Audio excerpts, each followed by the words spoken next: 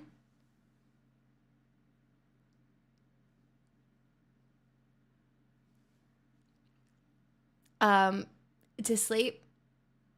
And I know I have to put them back in. But I know it's going to be painful as fuck. And I am so unprepared.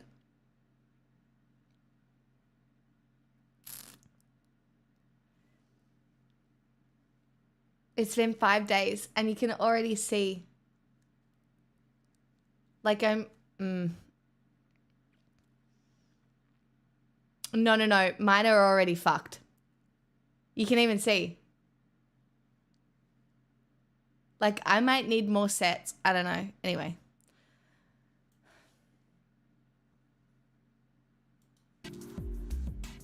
We're very happy to have Factor back to sponsor this episode and to support Leon and all of the other rescue animals here.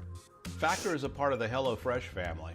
Delicious and convenient. I stay busy, so going to the grocery store can be a real time-consuming chore. Traffic, lines, and all that. Factor's meals are fresh, never frozen, come right to your door, and can be ready to eat in just 2 minutes. Head to Factor75.com or click the link below and use code Brady50 to get 50% off your first Factor box and 20% off your next month of orders. That's code Brady50. Hold on, Pixel's woken up, you guys. I just want to see. Oh! Wow, look at you. Your tail's back up. Are you feeling a bit better, darling? Oh, you love to see it. Are you feeling a bit better? Would you like a treat? Hey? Hold on. I'll be right back. Oh my God, her tail's up. Maybe she just needed a nap, you guys. Would you like a treat? Maybe we could go get you one. Go on, after you. Oh, you want me to go first? I'll go first? Okay.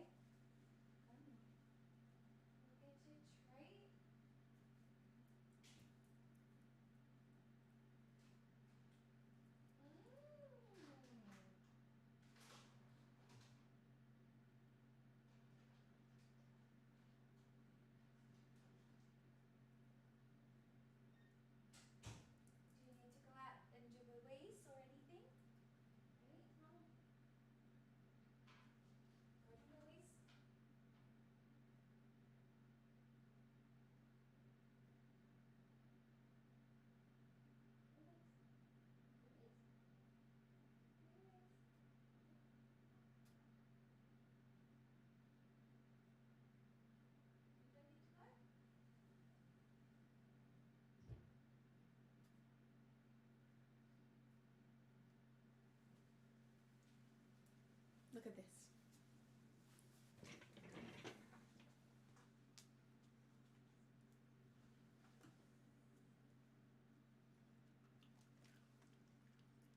Oh, you feeling better?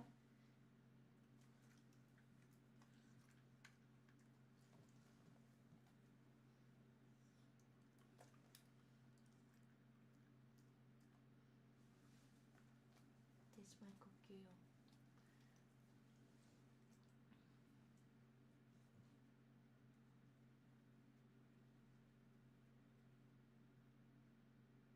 Oh, I think she does need to do a wee though. Hold on.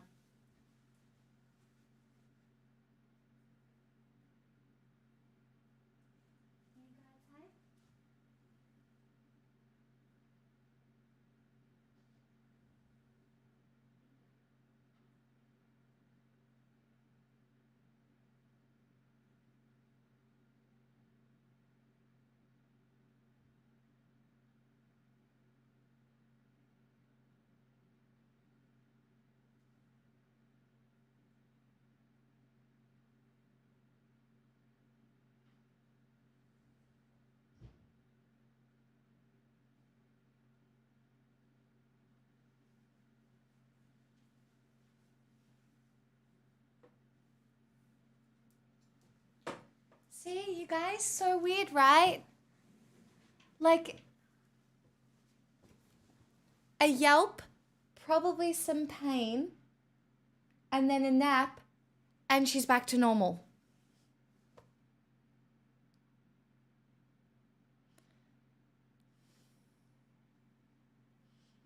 What do you think's happening? She did just wee on a new grass. She did.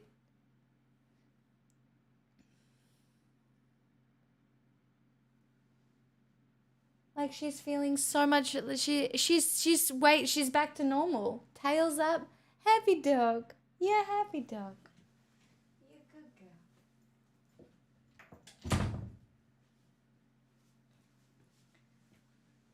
a good girl. Yeah, she really did just kind of need to be turned off and on again.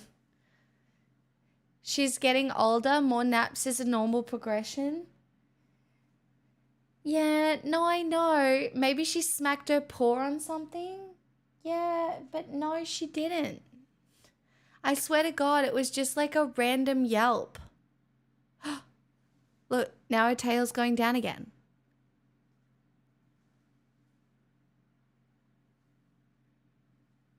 Oh no, it's back up.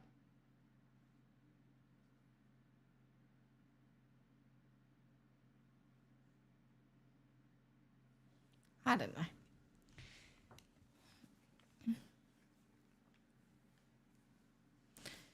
Honestly. 50 at factor75.com to get 50% off your first box plus 20% off your next month of orders. These meals are very well prepared. They're delicious and they're easy. And try refreshing beverage options like cold pressed juices, shakes, and smoothies. Head to factor75.com or click the link below and use code Brady50 to get 50% off your first Factor box and 20% off your next month's orders.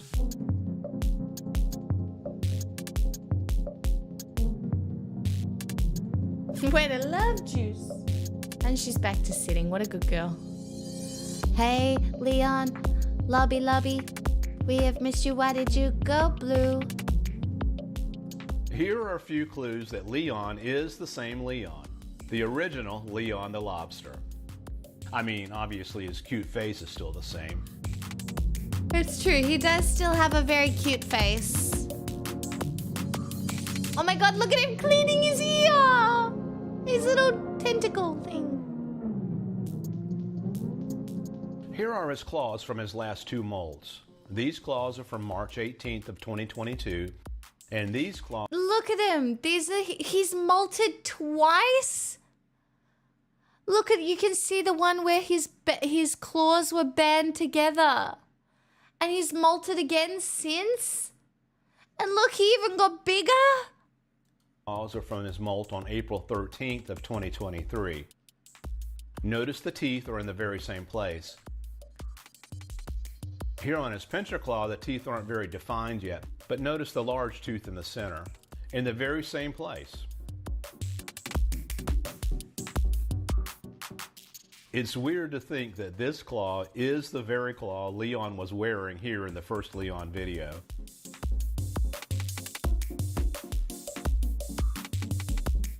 Yeah, I mean, Leon is literally the luckiest lobster alive. I mean, unless he wanted to live in the ocean and not in captivity. But man's is eating good, being looked after. And now I'm holding it. But Leon is right there in his aquarium. Look at him! I Yeah, just can't that's a believe little he's crazy, blue. even for a nature nerd.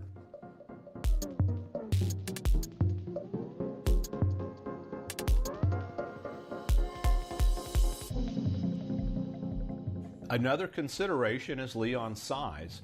It would be hard to buy a large lobster the size of Leon at a local grocery store. Most lobsters for sale are in the 1 to 2 pound range.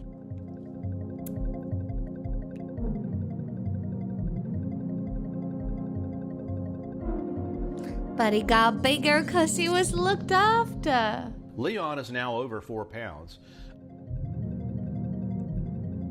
Another detail to consider is the claws. Is Leon left-handed or right-handed? Lobsters don't always have the crusher claw on the right. Some have it on the left side.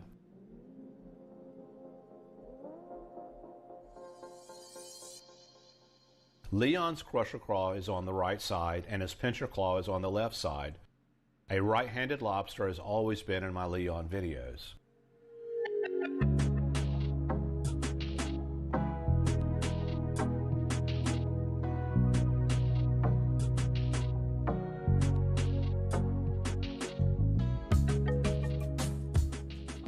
This one detail is the most obvious one. That absolutely confirms that Leon is Leon, the same lobster that's been living with me for over 2.5 years. The little hole he has here at the back of his tail. I'm trying to show you the hole in his tail without disturbing him or harassing him. He's not cooperating though. He needs to extend his tail straight out. So I'm going to pick him up. He's not going to like this, but I'm just asking him for one small favor. Hey, I gotta give you a little tickle.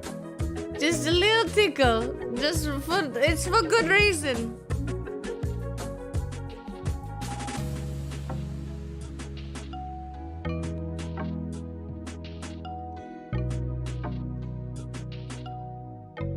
Okay, here we go. This video was just shot, and here is the hole. Ah, yeah, a little hole.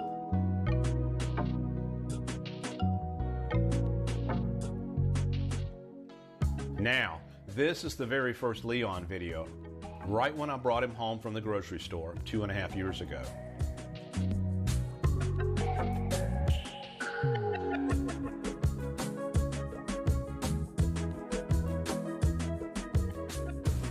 Here's the same mark in the video called Leon versus the Killifish from February of 2022.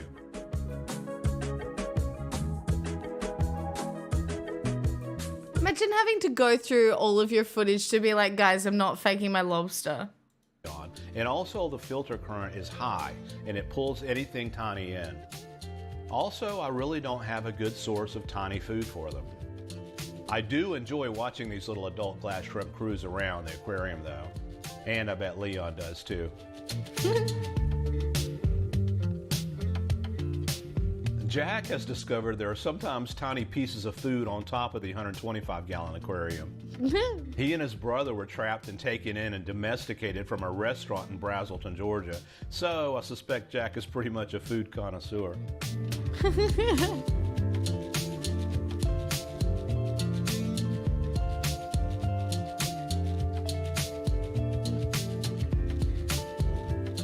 I find this crazy crab turned upside down all the time, and I immediately assume it's dead. Then when I flip it back over, it jumps right back to life. And watch this. It lifts its arm up into the sky. But what I realized is that it was actually seeing a piece of floating plastic at the top of the aquarium. This little anemone has found itself a nice spot to plant and hang out.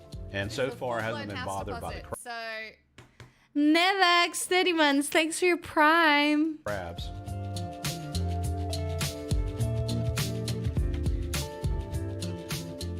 Aquarium cleaning is a regular thing here.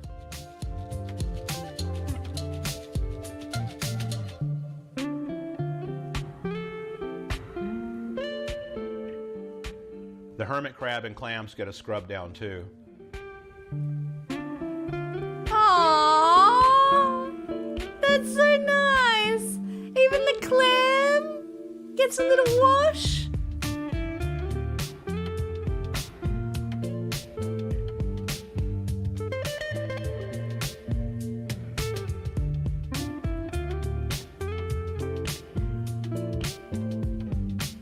Well, Ron.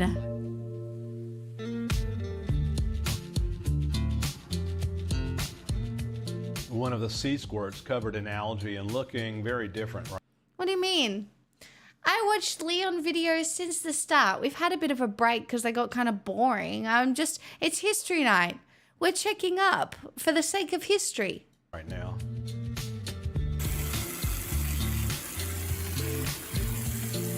I didn't realize anybody else watched these videos. Guys, if anybody else tries to claim a love of lobster that is akin to mine, I will fight them. I'm the original lobster girly. I claim that.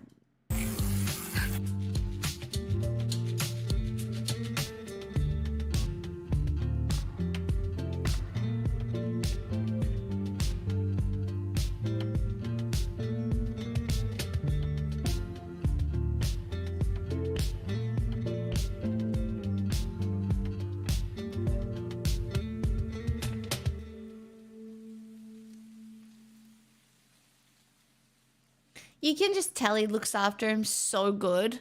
Do you know what I mean? Like, wow. After cleaning, it's time to eat. Yeah, we all like to eat. I just love the commentary. After cleaning, it's time to eat. We all love to eat. Okay.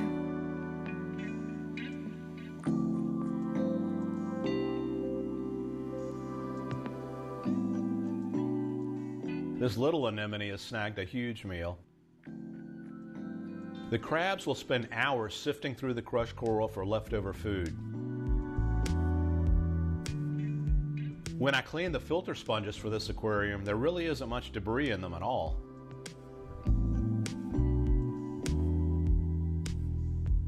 Leon's dinner tonight is a whole scallop. We try to keep things fun with variety, and he loves them.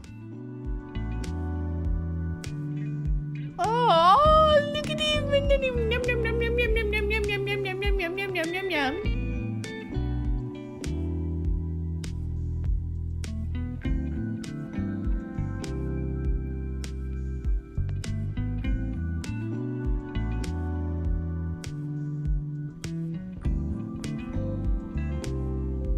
I love it. He's so beautiful. He's just a beautiful alien. This one little crab insists on living on the edge, at the very far right edge of the aquarium, in a totally unprotected area where Leon spends a lot of time. I've moved it back over to the coral rock a couple of times, but it seems to want to be over here. Maybe it's an adrenaline junkie crab using a clamshell as a shield. Leon's bulldozing here is just him pushing himself out a nice comfy bed. He's not mad or irritated. It's just midday nappy time here. The little crab says, "Yeah, go to sleep, big guy." Leon will spend some enjoyable time stretching and grooming before his after lunch nap. Stop it. Unfortunately, Leon can't sit on the sofa and watch motocross with me. Jet sure can, though, and enjoys it as much as I do. It's hard to believe this kitten that was missing a leg and following his mom and family around the woods is now sitting on my lap watching TV with me. Oh, pretty! Oh, this man!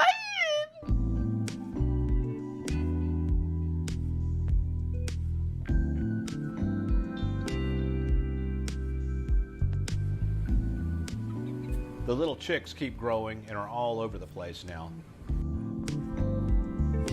Chickens and cats and lobsters and crabs. This guy's living the they all dream. come running when I tell them I have a treat of birdseed.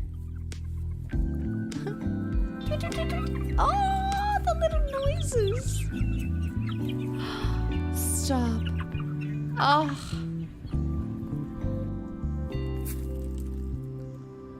Guys, I think I need chickens. Subscribe today because I need a house so I can have chickens and a garden. And look, I could have some Venus flytraps too.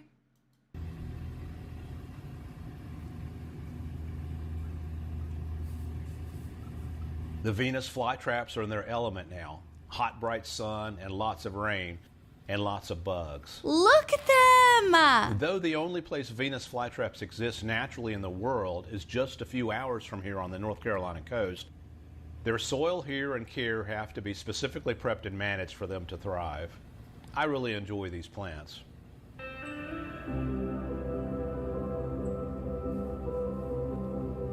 This man has hobbies, you guys.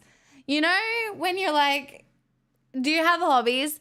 This is a man with hobbies. This man is perfecting soil for Venus flytraps. All right? I felt like a fucking queen today because I gave my plants a bath and I put some sea salt on the leaves and I was like, oh my God, I'm such a good mom. But the reality is, am I an expert? No. And this man makes me want to be an expert in plant care.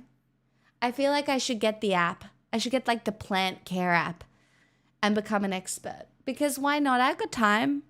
I should become a plant expert, a gardening expert. I don't have a plant. I don't have a garden. I've got Mum's garden.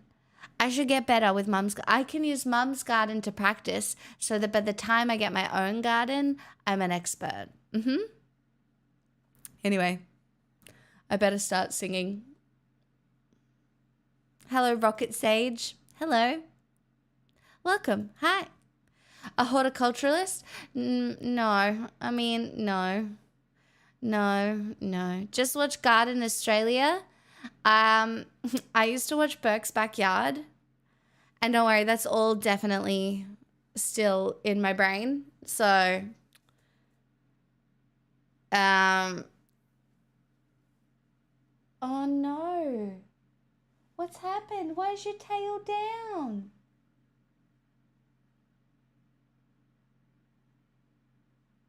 Oh, girly, you're really going through it, aren't you? Night, Tiny.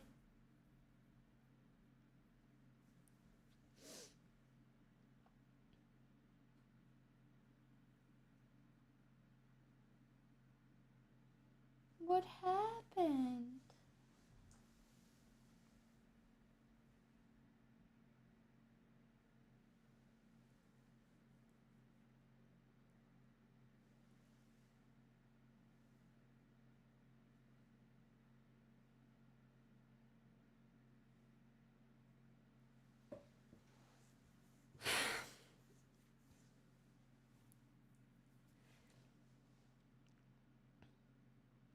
I do educational streams all the time, Rocket, except I sing from about this time until the end of stream. Chat, I think she's got a sore tummy because she didn't, I think I know what it is. I think she's got a tummy ache.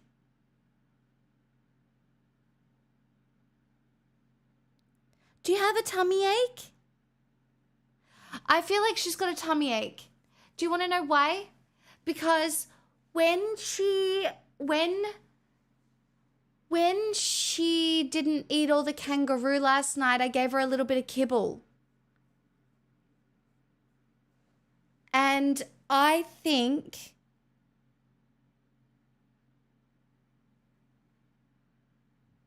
maybe that's like fucked up her digestion again. Maybe she's got a tummy ache. Thoughts? Oh no, I have a poodle. She's a very beautiful poodle. Do you have a tummy ache?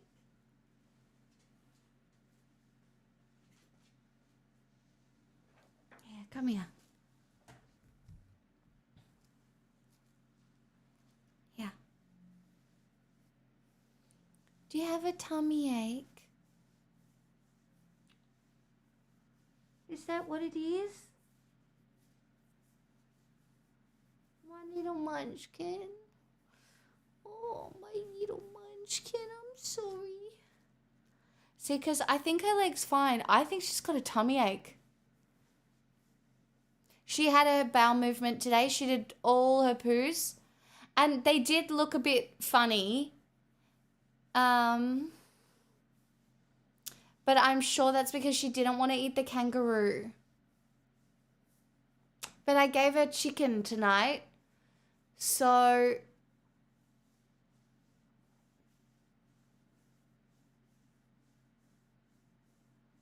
and it would explain the extra naps. You have a tummy ache, don't you? My baby.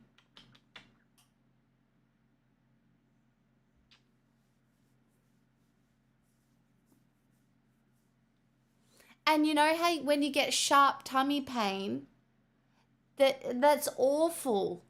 And then of course it goes away after a nap.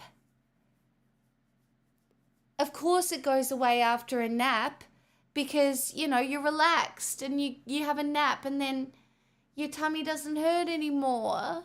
Oh, my little baby, you have a tummy ache. Oh, that is exactly what is wrong. I know it is.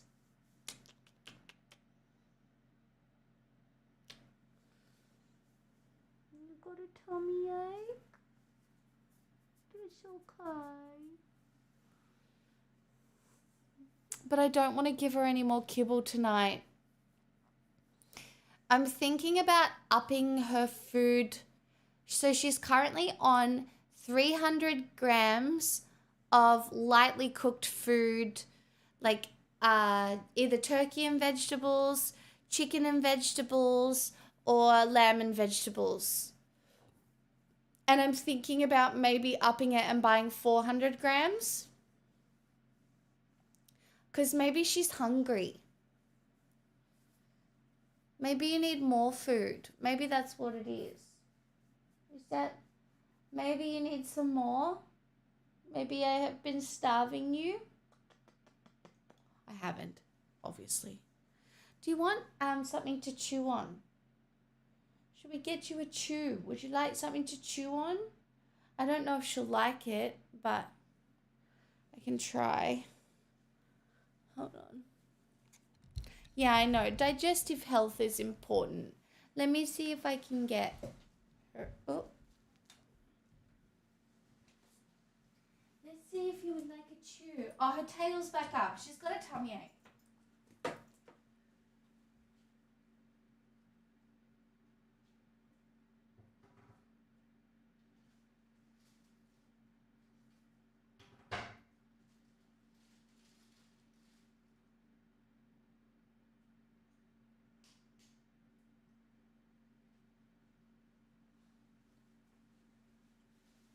I have this, but I don't know if she likes them.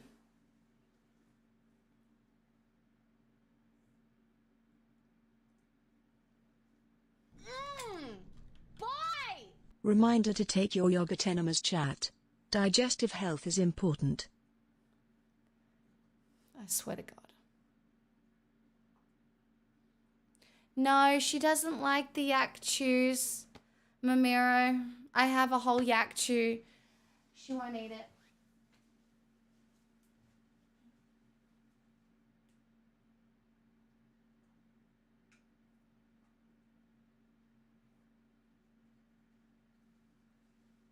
Wow, look at this incredibly expensive dog treat that costs $22 that my dog does not like because it's too hard.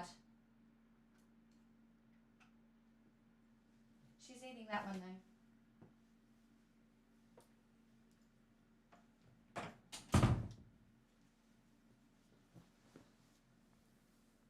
Thanks for the $10, whoever that was.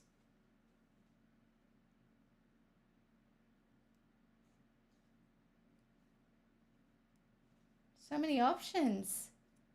So many chewy options. She's having a good time with that one. And I do know when dogs like chew. What if you mix dry food? No, because cream pie cutie, I'm pretty sure that's what gave her the tummy ache. So I think I've got to keep her on all of the real food. I think the mix of the dry food and the real food is the problem. I think that's what's given her the tummy ache. She's having a good time with this chew though. And I know that when dogs chew, it's good stress relief too. I can't cut it, Mamiro. This is like so hard. I can't. Yeah, she's fine. She's fine. She's got a tummy ache as of like 2 hours ago. She's fine. And she's chewing and she's drinking water. Like, it's too hard. I can't cut it.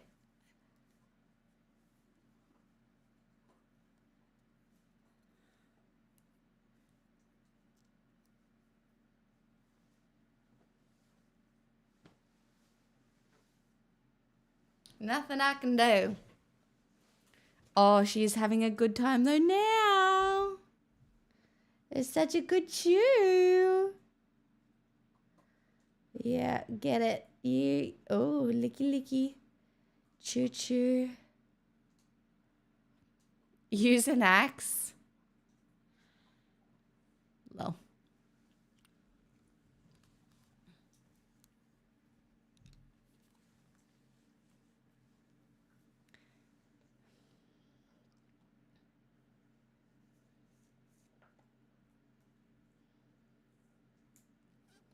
Do you have a Dremel for crafting? No. Are your VODs for subs only? No Rocket Sage, they're on YouTube. I stream on YouTube and Twitch at the same time.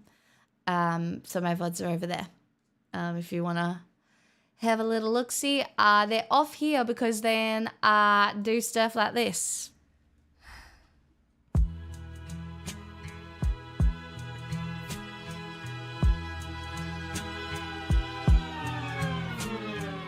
Draw them lines,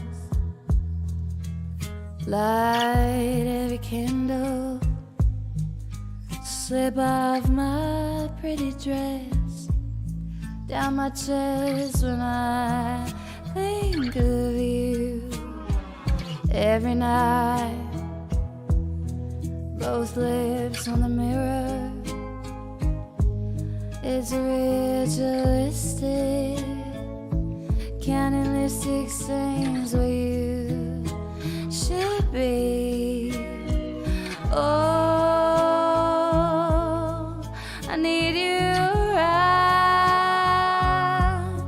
I'm getting close now. Do you picture me like I picture you? Am I in the frame from your point of view? Do you feel the same? Too scared to say all the things I do when I picture you. So tell me now, all your perversion. Am I doing research in a mini skirt at the library in your hometown? Oh, I need you around. I'm getting closer now. Do you picture me like I picture you?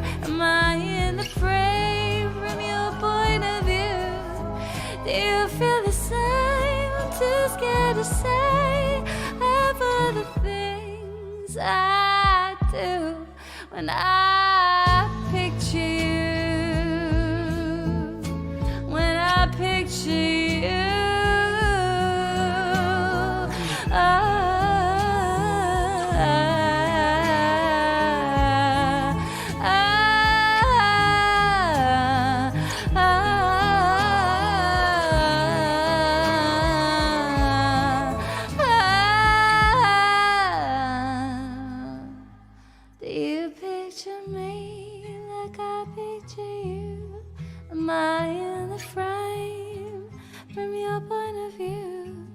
Do you feel the same? I'm too scared to say all of the things I do when I picture you. Oh, that was a rough start, chat, but whatever. I'm kind of dehydrated, so it doesn't matter. Hi, Organic. How you doing? Thanks for the roses, everybody. Soltari, hi. Panama, hello. Welcome. A Dremel is the ADHD spin toy you never knew you needed. Oh, like a Dremel? Like it's like one of those, it's a spinny toy? Is that what it is?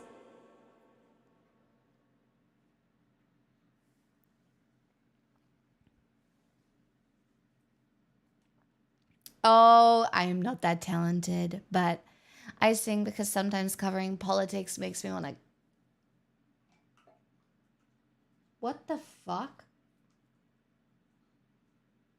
She just managed to turn her one treat into 2 treats. Girl, did I give you 2 sticks? Or did you manage to rip that thing in half? I think she just ripped it in.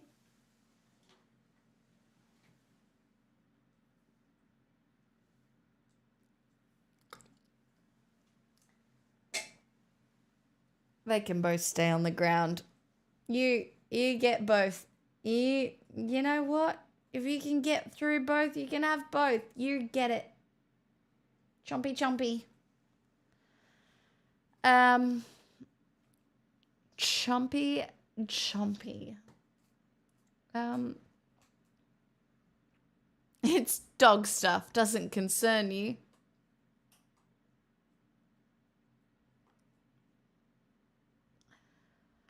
No idea. Teach her to do that with cash. I'm trying. It's not very easy.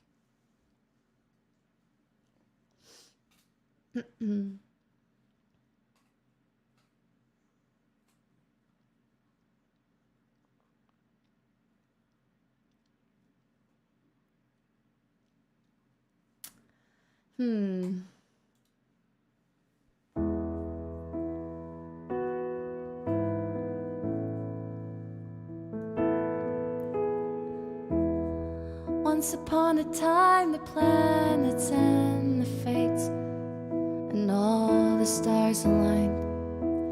You and I ended up in the same room at the same time. And a touch of the hand lit the fuse of a chain reaction of counter moves to assess the equation of you. Checkmate, I couldn't lose. What if I told you none of it was accidental? And the first night that you saw me, nothing was gonna stop me. I laid the groundwork and then, just like clockwork, the dominoes cascaded in a line. What if I told you I'm a mastermind? And now you're mine. It was all by design. 'Cause I'm a mastermind. You see, all the wisest women had to do it this way. 'Cause we were born to be the pawn in every lover's game. If you fail to plan, you plan to fail. Strategy sets the scene for the tale. I'm the wind in our free-flowing sails and the liquor in our cocktails. What if I told you none of it was accidental? And the first night that you saw me, I knew I wanted your body. I laid the groundwork and then, just like clockwork, the dominoes cascaded in a line. What if I told you I'm a mastermind? And now you're mine. It was all by design. 'Cause I'm a mastermind. No one wanted to play with me as a little kid, so I've been scheming like a criminal ever since, to make them love me and make it feel effortless. This is the first time I've felt the need to confess, and I swear I'm only cryptic and Machiavellian 'cause I care. So I told you none of it was accidental. And the first night that you saw me, nothing was gonna stop me. I laid the groundwork and then saw a wide smirk on your face. You knew the entire time. You know that I'm a mastermind. And now you're mine. Yeah, all you did was smile. 'Cause I'm a mastermind.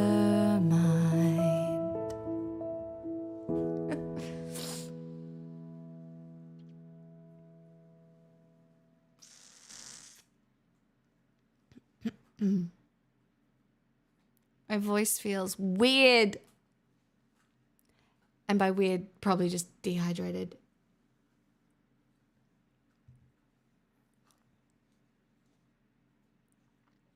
Thanks for the roses. Your voice is a conservative? Lemo.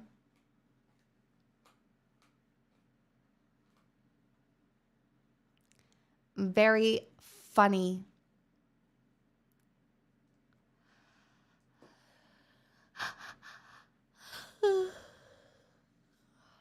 Can't believe I'm gonna have 2 dogs tomorrow. Wild. I'm so excited. I hope it's really cute and I get lots of cuddles and it's delightful. I'm also aware it's probably gonna be a lot of work, but that's okay.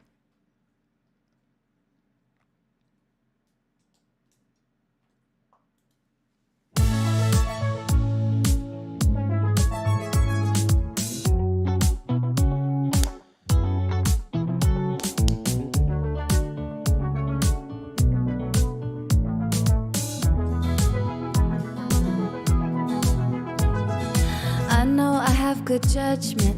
I know I have good taste. It's funny and it's ironic that only I feel that way. I promise I'm that you're different. And everyone makes mistakes, but just don't. I heard that you're an actor, so act like a stand-up guy. Whatever devil's inside you, don't let him out tonight. I tell him it's just your culture. And everyone rolls their eyes, yeah, I know. All I'm asking, baby, please, please, please, don't prove I'm right. And please, please, please, don't bring me to tears when I just did my makeup so nice.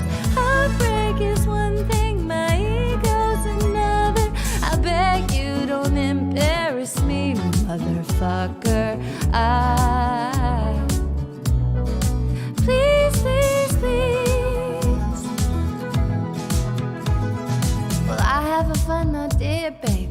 Maybe just stay inside. I know you're craving some fresh air, but the ceiling fan is so nice, and we could live so happily if no one knows that you're with me. I'm just kidding, but really, really, really, please, please, please, don't prove I'm right.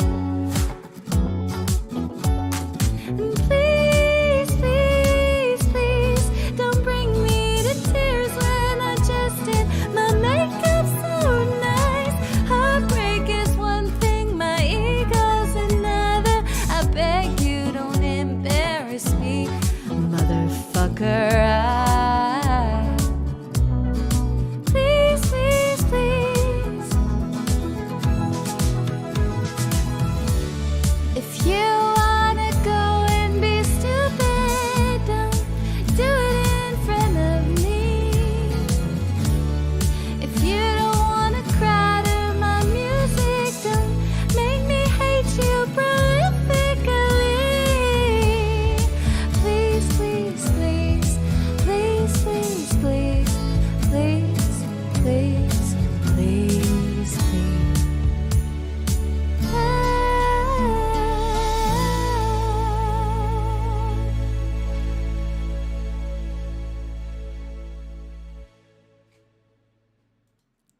This is like a conversation I have with myself.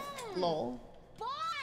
Your choice, but from a musical, please. My choice, but from a musical? Do you have a favorite musical, Sim?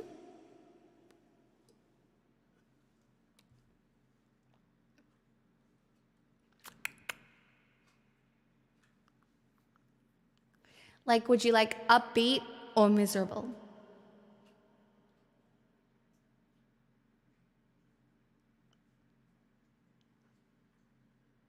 At the moment, Hamilton.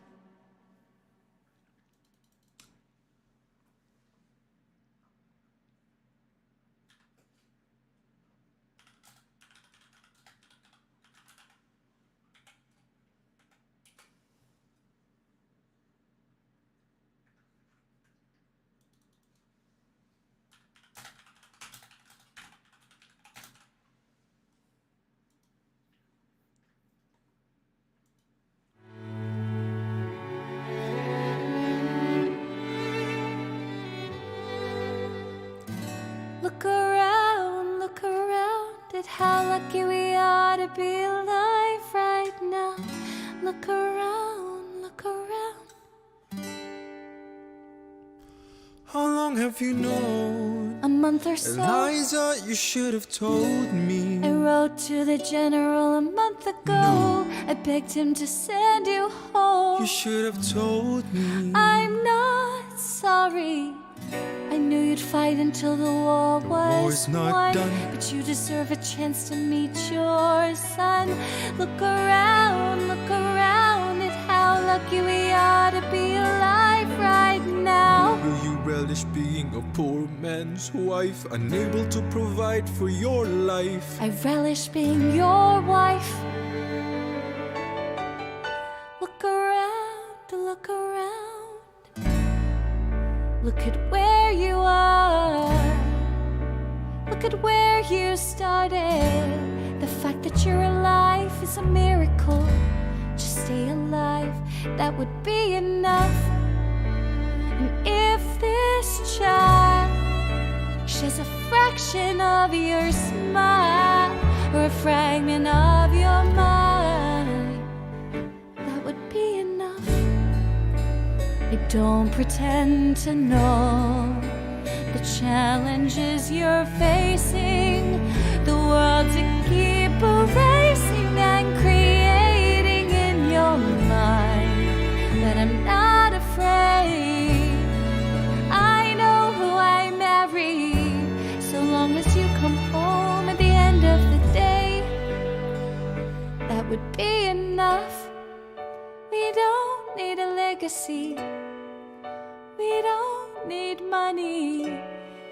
If I could grant you peace of mind, if you could let me inside your heart, oh, let me be a part of the narrative and the story they will write someday.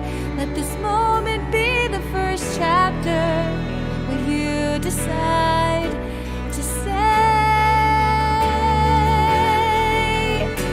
and that would be enough. And I could be enough, and that would be enough.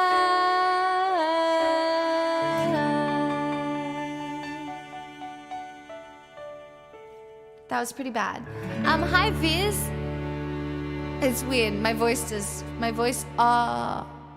champ. Oh, I know why my voice feels shit.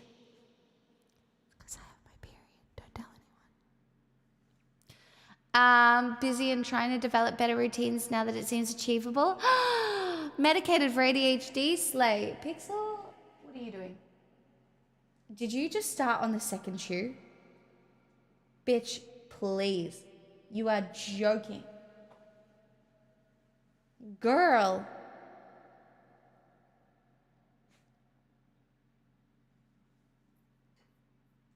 She just made it through that full first shoe. Well, there was only one chew. But she got through the full first half, and now she's getting through the second half. That's wild.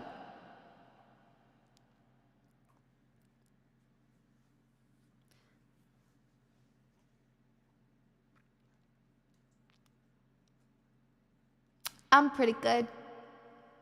My grandma died. It's been a pretty hard couple of weeks. The funeral was only a couple of days ago. But I'm okay. I'm just putting one foot in front of the other and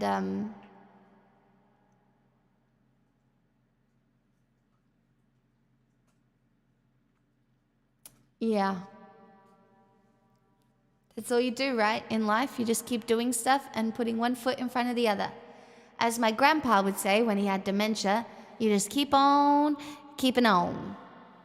And if you just keep on keeping on, then you just keep on keeping on. I mean, you just keep on keeping on. And then you just keep on keeping on until you don't keep on no more. It's okay. I'm doing pretty good.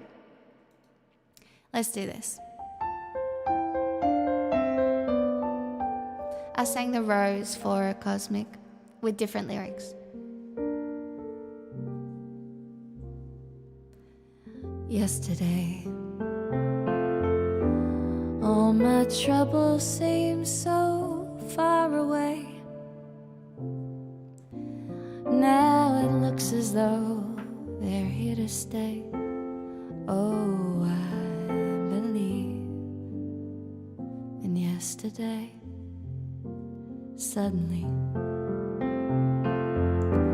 I'm not half the girl I used to be. There's a shadow hanging over me. Oh, yesterday can suddenly why had to go, I don't know. He wouldn't say. I said something wrong. Now I long for yesterday. Yesterday, love was such an easy game to play. Now I need a place to hide away.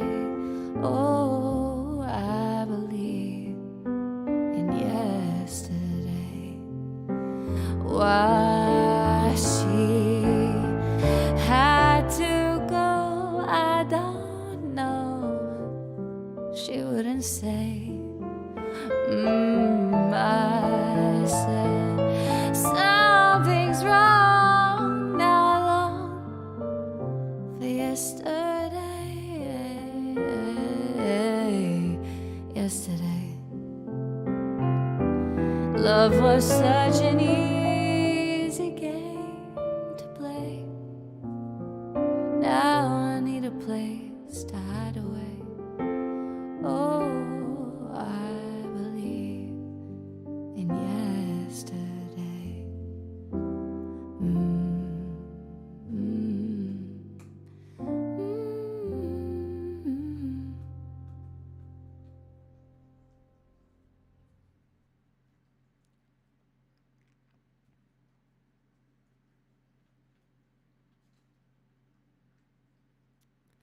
My voice actually feels so bad. Hi, Newt.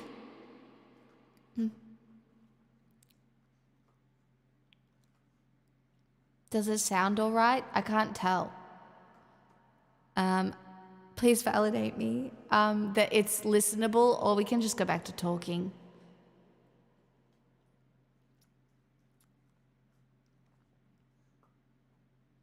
Yeah, it's husky as fuck. It's actually fucked.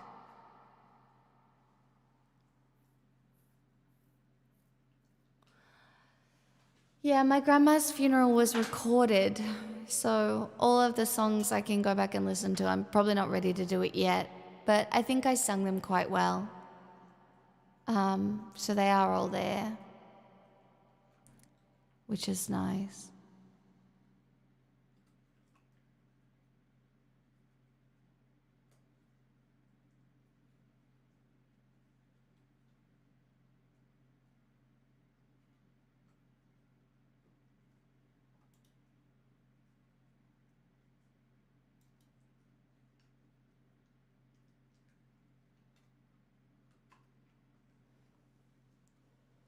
Pixel is just having the best time with this chew. Sore throat, to be honest, I'm pretty sure my issue is that when you are a woman and your hormones change, it affects your voice. And I am currently in a transitional period, if you know what I mean. And so I think I'm also probably a little bit dehydrated, maybe. The interim. Yes, I'm at the beginning. Do you know what I mean? Like I could cry at the drop of a hat, but I'm also really angry at everyone. Not you, chat. Not really.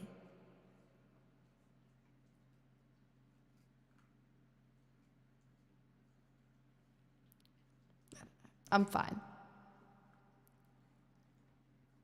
Night will. Yeah. Yeah, hormones is, yeah. I'm sure the grief. I mean, I've been sleeping on the couch. So, yeah, maybe I haven't been sleeping very well. Because, you know, when I'm depressed, I sleep on the couch, chat. I've definitely been doing that. So, yeah. That's okay. I'm actually doing pretty good. That's not even me coping. I have brushed my teeth. I have washed my hair. I have a clean house. I changed Pixel's grass. I'm helping a friend out over the weekend. I'm going to go play cards on Sunday. And I am going to make soup.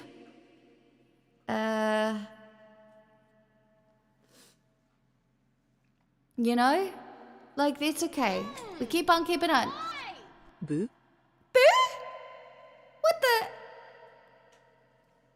Do you have a song request? I have a whole list.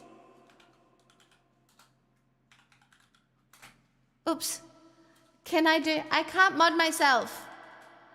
It's fine, I did it. I'm such a strong, independent woman. I did it myself. Would you like to request a song, Rocket?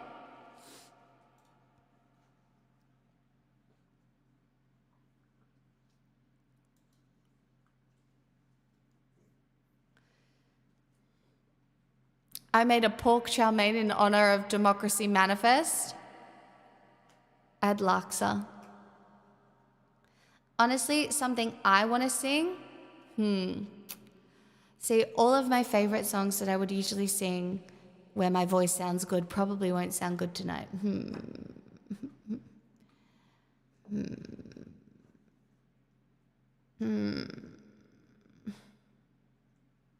you know what I mean?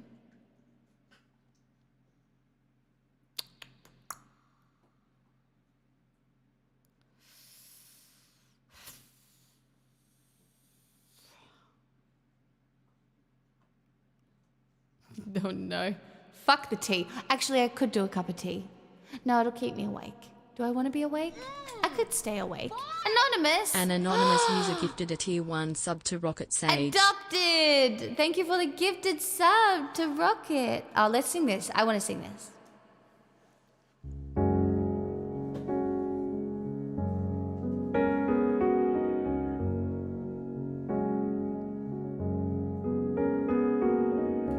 Come stop your crying, it'll be alright. Just take my hand, hold it tight. I will protect you from all around you. I will be here, don't you cry. For one so small, you seem so strong. My arms will hold you, keep you safe and warm. This bond between us can't be broken. I will be here, don't you cry. 'Cause you'll be in my heart. Yes, you'll be in my heart. From this day on, now and forevermore.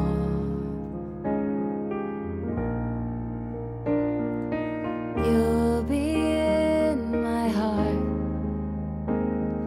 No matter what they say, you'll be here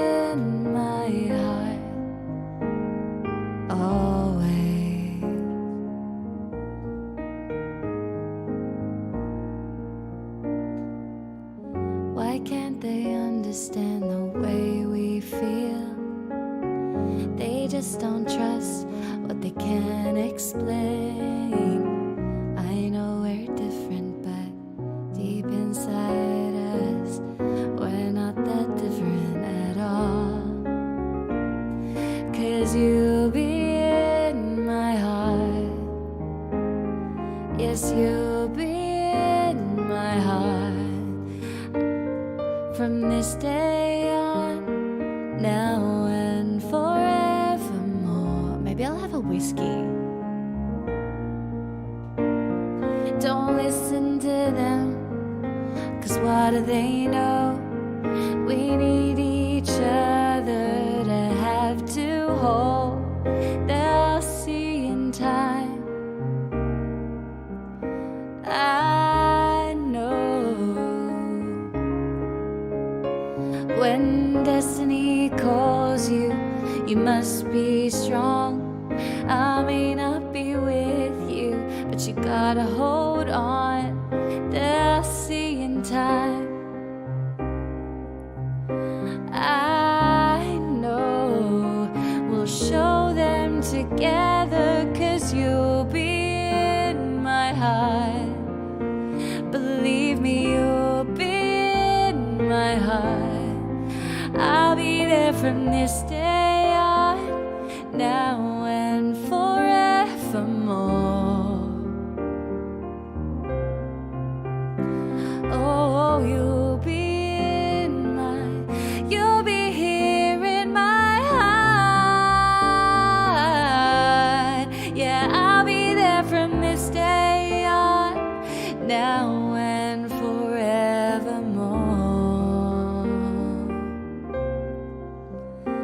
Always, I'll be with you. I'll be there for you always, always and always. Just look over your shoulder. Just look over your shoulder.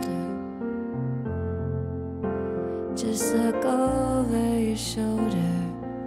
I'll be there always. Oh, yeah.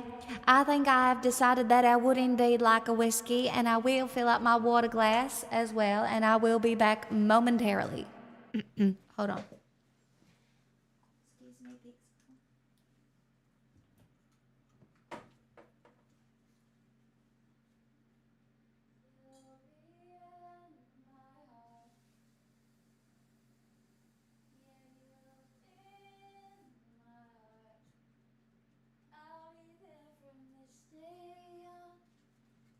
Now and forevermore.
Oh, this is just a delight.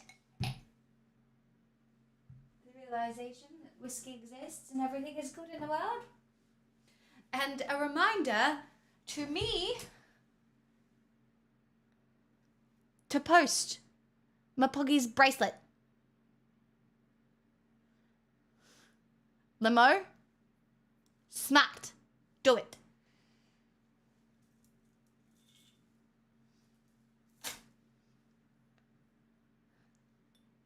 Ma'am?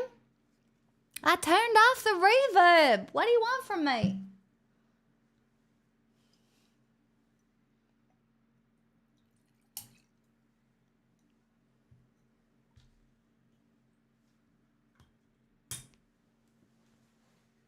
Oh, you're being my heart. Believe me. Oh, chat, happy Thursday. You need to stick that bracelet. No, my Poggies isn't there. No, my Poggies is in an envelope, ready to go. I just haven't fucking posted it.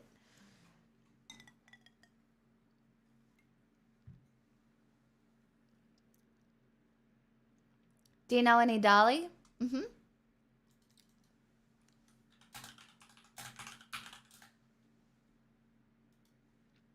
Then stick the envelope to your forehead. If your local post office closed down, which mine did, you would find yourself in a similar situation. Hold on. It's going on my to-do list for tomorrow. Well, it won't be tomorrow, but it's going on my to-do list.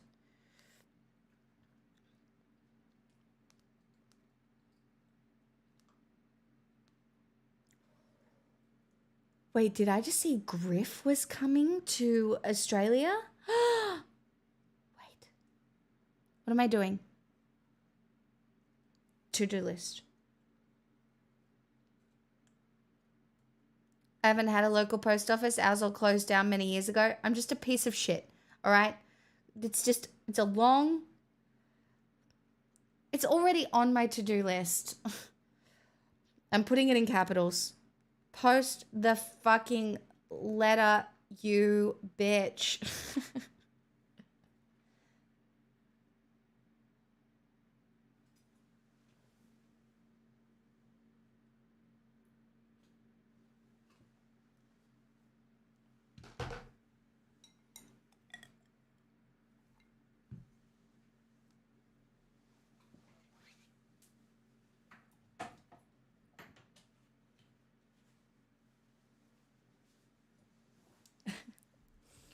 It's okay. Sometimes I have to be a little aggressive to get stuff done. It's fine.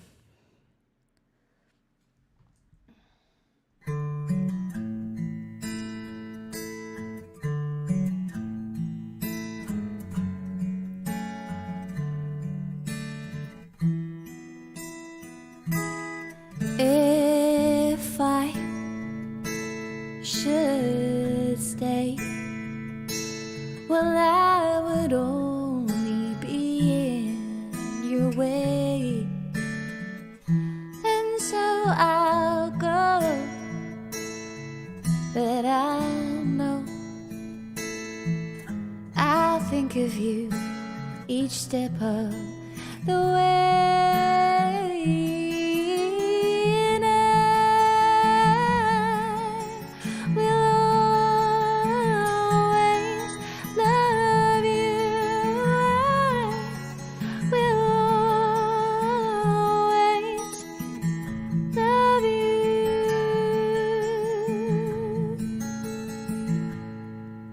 Bittersweet memories. I guess that's all I'll be taking with me. Goodbye. Oh, please don't cry, 'cause we both know that I'm not what you need.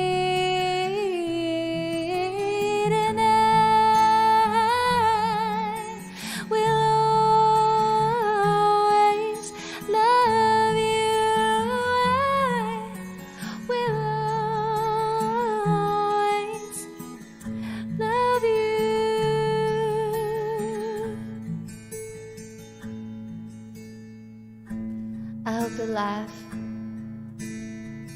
treats you kind, and I hope that you have all that you ever dreamed of, and I wish you joy and happiness, but above all this I wish you love, and I will always love you. I will always love you. I will always love you.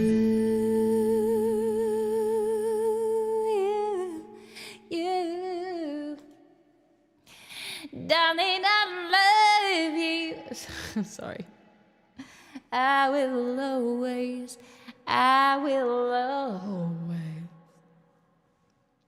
Sorry.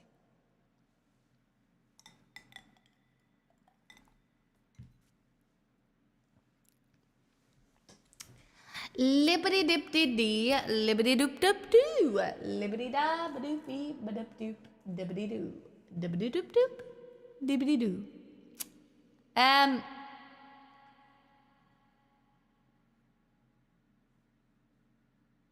What about no? No. No. No.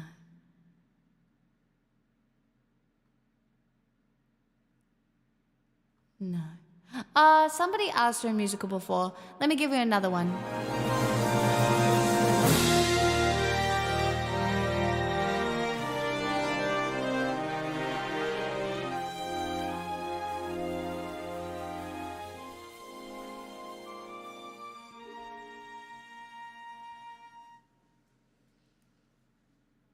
I don't know why I'm frightened.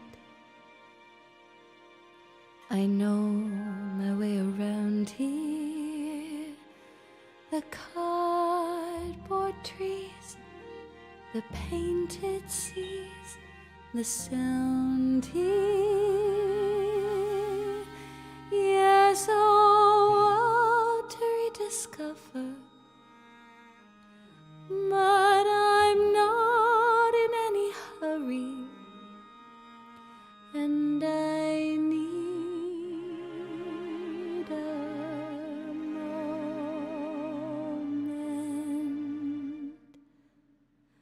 The whispered conversation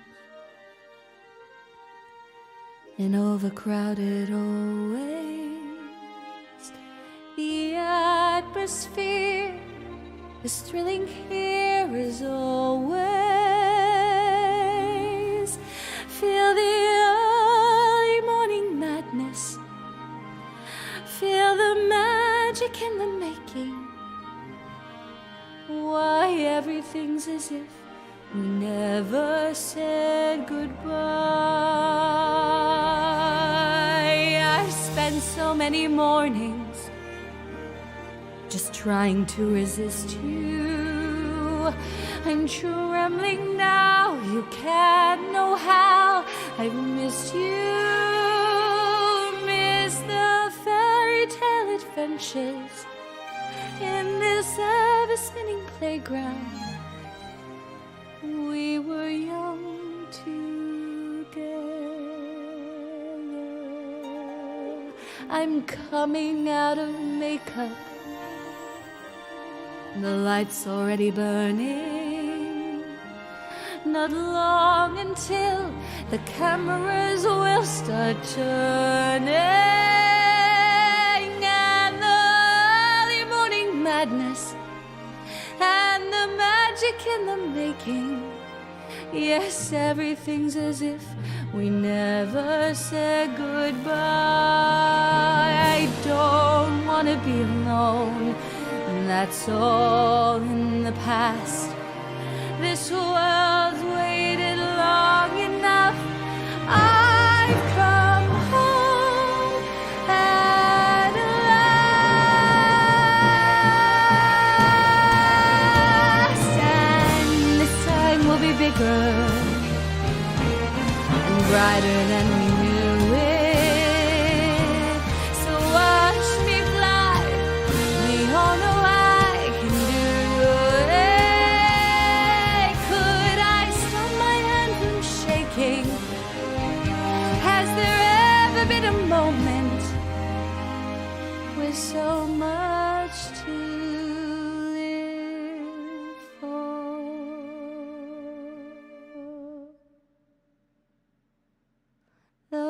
whispered conversations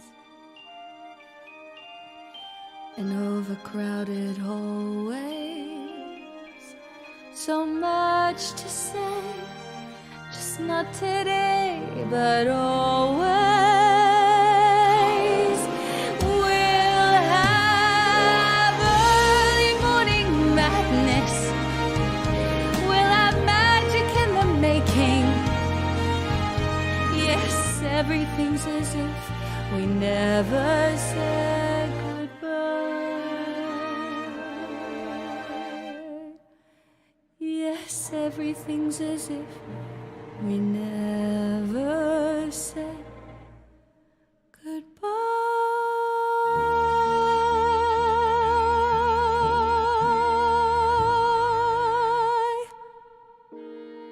We taught the world how to dream.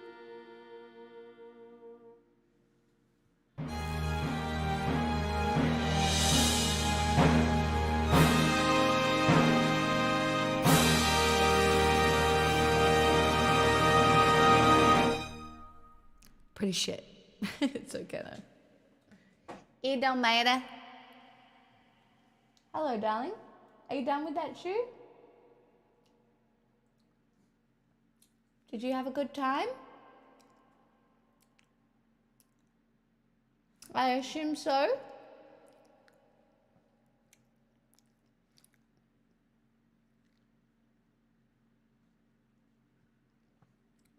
I actually think she's sniffing around for remnants.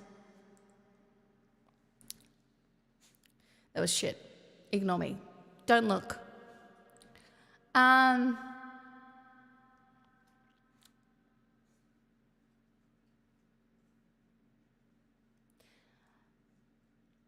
Aw, no, Rocket, you're too nice. Chat, maybe we just like sit and chill and drink whiskey for 1/2 of 1 hour.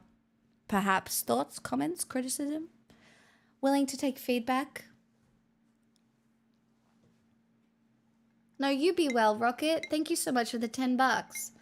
And I hope you are well too.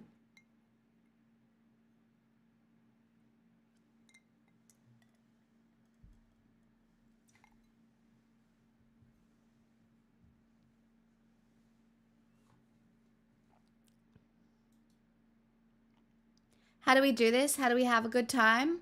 We could remember Louis' great drawing.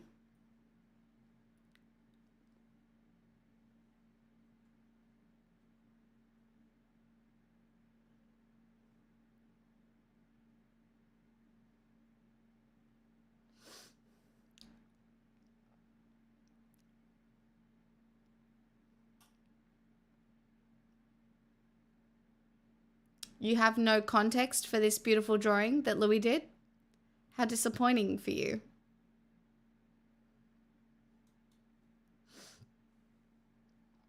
I have not paid Louis. Well, this is something. Yes, it's because Vox didn't know what a cock ring was. And, well, someone said C ring, and I was like, wait, does that stand for cock ring? Turns out it does stand for cock ring, but I thought it could stand for something else. I thought it was like a mechanical part, which I think it is a mechanical part, but it was intended to be a cock ring. And then Vox didn't know what that was, and so then chat got to explaining it. It was delightful. Perfect.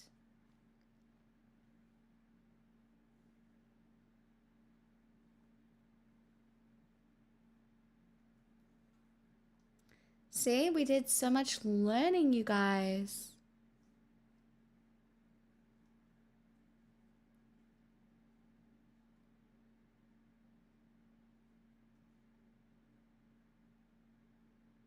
Wait, what?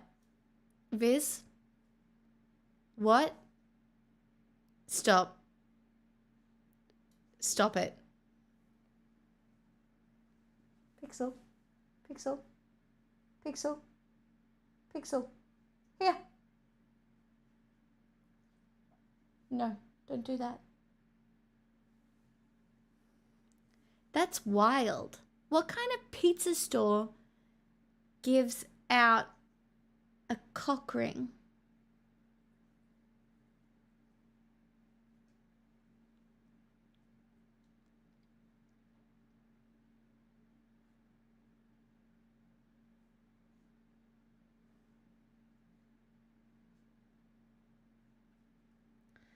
Peanuts, you came back to in-depth discourse, clearly.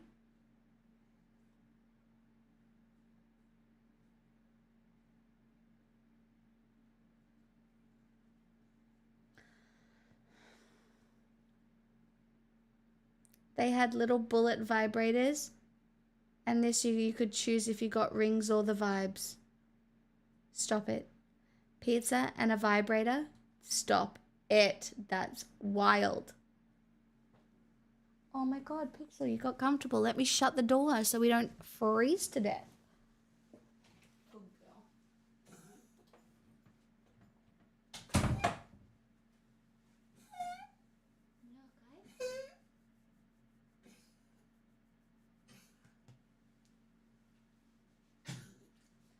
Pizza and chill. Pizza and chill. Do we need to talk about the Nazi riots in UK? Do we need to talk about how everybody has gone so anti-immigration and they don't even know why they're anti-immigration? And do we think that some level of anti-immigration rhetoric is natural, considering the cost of living crisis, and maybe not everybody protesting anti-immigration is a Nazi? What do we think? What do we think? I think most people aren't educated enough to understand how immigration works and the inflationary pressures on cost of living and the population struggles, and the housing crisis is bad. I mean, I have a video on how the housing crisis is very bad.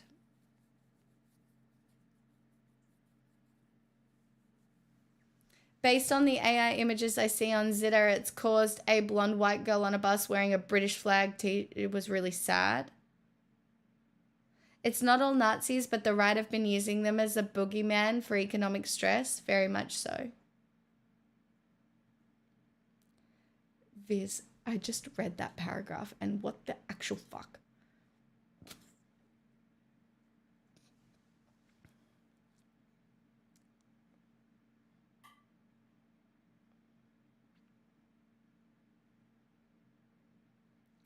It's pretty bad. Like, even in Australia, anti-immigration rhetoric is pretty bad. The ones protesting might have legitimate grievances, but the shit media in the UK are manipulating them, and the shit education system making them vulnerable to it. Yep, and it's really bad. Like, the reality is, we all have to get along in a multicultural way. We're not going back to, like, being able to unmix the pot, so to say. That's not a thing. So we need to find a way to be a multicultural, functioning society in which it's beautiful, right? It's an amalgamation of culture and tradition and growth and progression, not fuck or like not the opposite, in which like go back to where you came from rhetoric is an okay thing to say. Ash said she doesn't want to go outside her apartment, which is valid, Marty. It's so valid, right? Like, it's so valid. It's like when you feel like you are hated for who you are, it's just really scary. Sadly, fascism doesn't mix well at all, really, with multiculturalism. Well, this is why we have to be anti-fascist. Yeah, the counter-protest yesterday really did do a good job of deterring some of the other rallies, right? But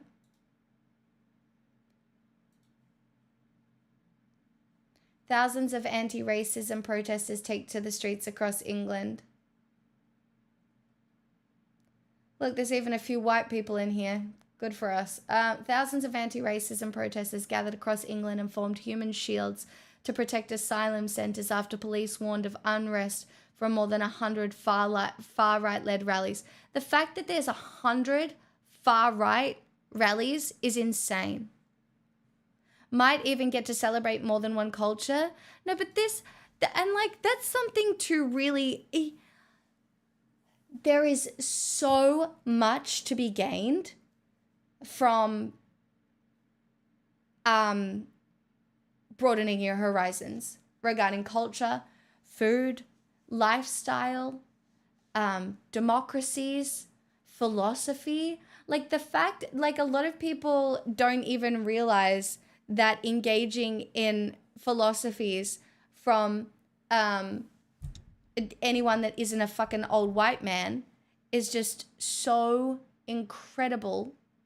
Music for perspective, right? Folklore Coordinate. My friend gifted me this today.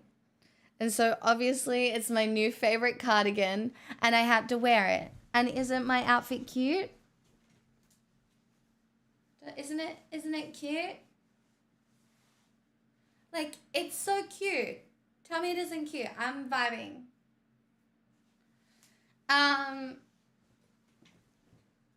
Yeah, my friend gifted me this today. And it's the actual Taylor Swift one. And it's got a Z on the back. And apparently everyone's getting different letters sewn on the back here. And we don't know what they mean. But mine came with a Z.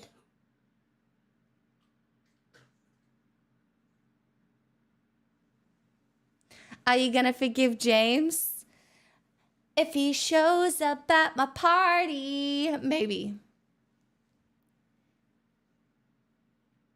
Parents are in the UK. Mum is too scared to go out because she's brown skinned. Dad spent all year watching Farage on YouTube and sending me emails how the Muslims are planning to take over the UK, and that's why we need things like Israel to keep them in check. Fuck. We're so ill-equipped to deal with the nuance of these conversations. Do you know what I mean? Like, we are just so ill-equipped to deal with them.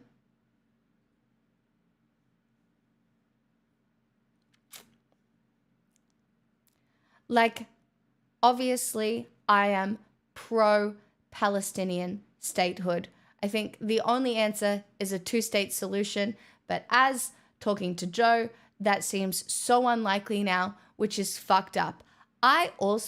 One of my best friends was in the fucking camps. Not one of my best friends. One of my best friends' grandma was in the fucking camps. So I am so incredibly traumatized by the anti-Semitism that is going around as well, right?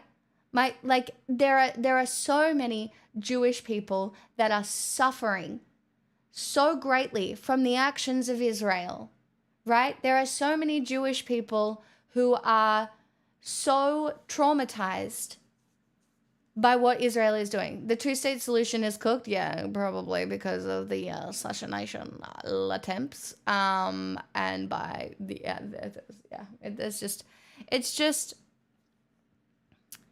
the whole what they're saying should be allowed in prison should probably terrify all of us, right? Right? Like, we should have some things that are off the table even when fucking fascist cunts decide to go to war. Raping prisoners should probably be one of those fucking things. Do you know what another one should be? Killing children. Do you know what another one should be? Bombing hospitals. Maybe we don't do any of that. Do you know what I mean? Like, maybe they should be fucking war crimes and people should be tried for committing war crimes.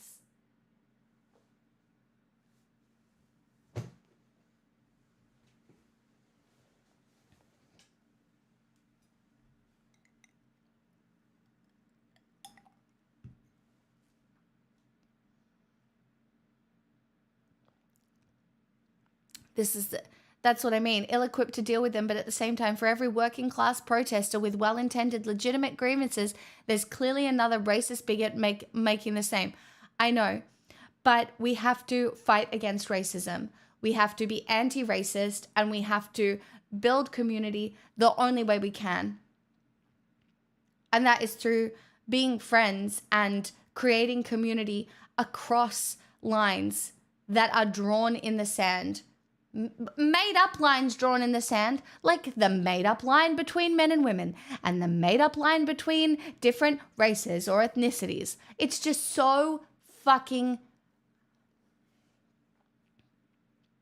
Yeah, when you said Nazi rights, I thought you were the ones in Israel advocating for revenge torture. Well, the fact that there's Nazi riots in multiple places right now is... Yeah, so no, I was talking about the ones in the UK. Maybe we should be diplomatic. Maybe revenge isn't the way. Maybe we should hold governments to account when they send Israel money.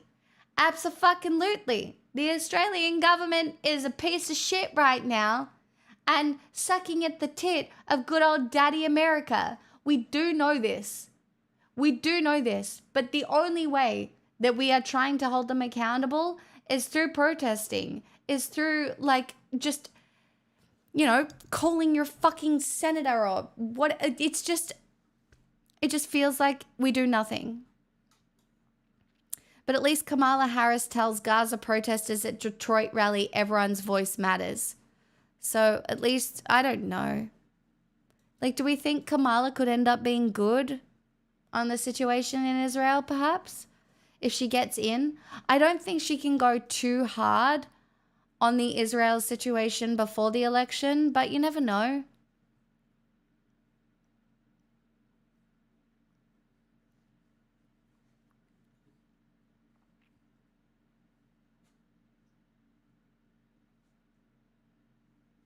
Ukraine has captured a big chunk of Russia and it's growing bigger rapidly. Wait, hold on a minute. What? You mean that? Do you mean the other way round? What? Wait, what? What? Hold on, have I missed something? Stuff is happening in Kursk? What have I missed?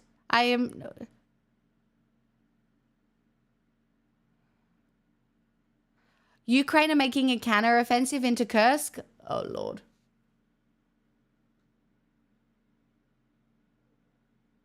Are we going to look back at the war in Ukraine and be like, that was the beginning?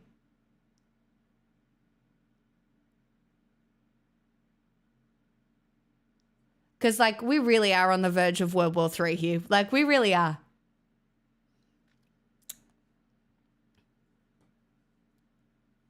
Like, that's spicy.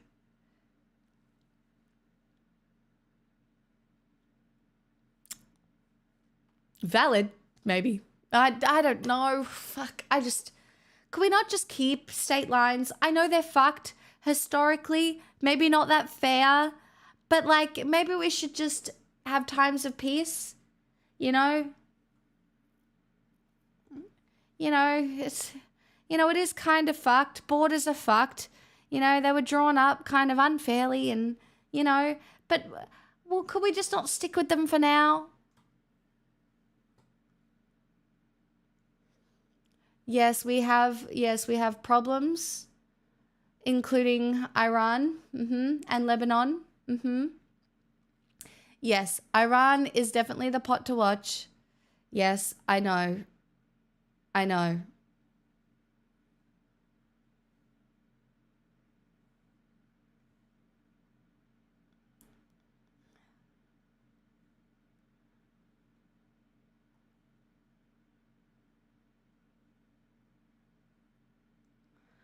All right, you know what we'll do? Tomorrow night, I know it's Friday night, but what we'll do is we'll catch up. I will pull myself into the mental state to catch up with what's going on in Ukraine, We'll do the whole rundown on Iran. We'll do geopolitics. We'll do geopolitics. We'll do geopolitics. We'll do, what are you doing on this Friday night? Geopolitics with Pixel. That's what we'll do. We'll catch up. Fuck me. I don't want to. Oh, God. Honestly, I don't want to, but I will. Geopolitics going to need more than one Friday night. No, I know, but we'll just do a little, guys, I'm not going to be your in-depth, mentally, I can't be your in-depth I just can't. We're just doing across the board, mid-tier but educated level thing where yeah. Did you do anything fun this weekend? Geopolitics.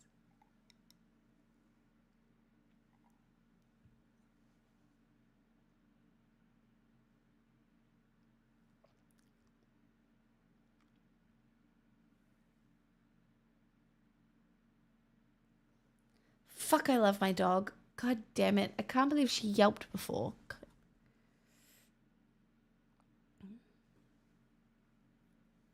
I hope Agent pops in and tells us that they had a healthy baby. But also, they're probably quite busy having a healthy baby. You know what I mean? When you have a baby, it turns out you're quite busy after having that baby. So...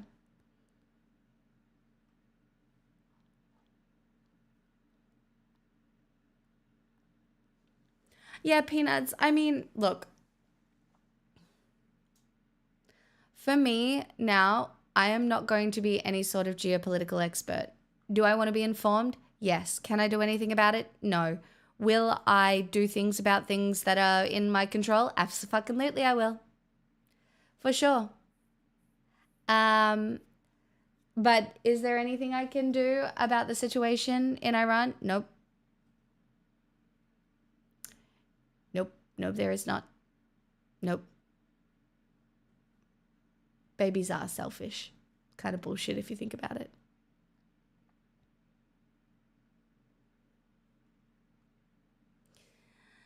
The whispered conversation.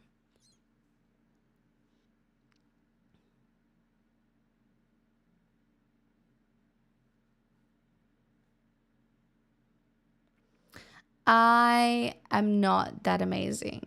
I'm just a regular person, Mamiro. I feel like people who watch my content think I'm amazing because of sunk cost fallacy.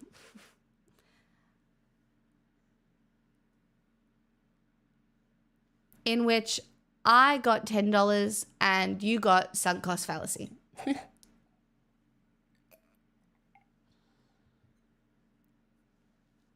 We're all goodish. I mean, I'm goodish, but I'm also just regular.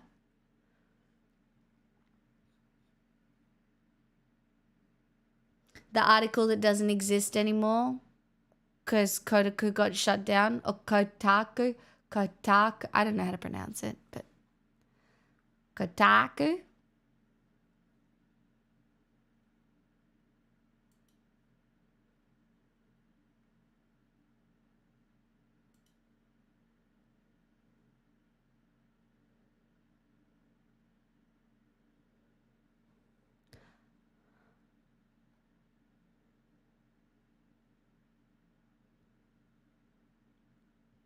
Mamiro, literally that's what it is though. Elon Musk shares fake news about England rioters being sent to Falklands. That man, if I said what I wanted to say, I would be banned. Fucking Elon Musk can...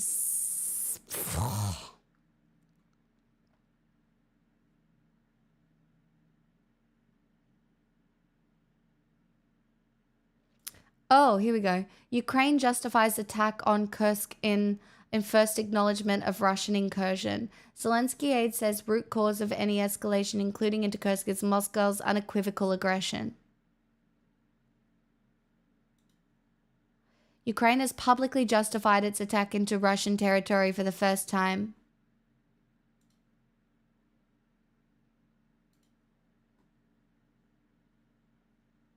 You can read the article if you want to, chat.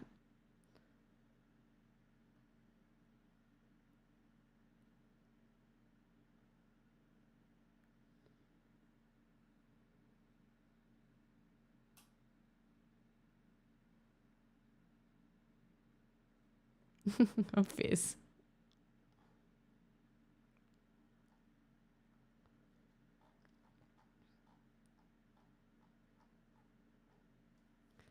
I can do what I want. I'm joking.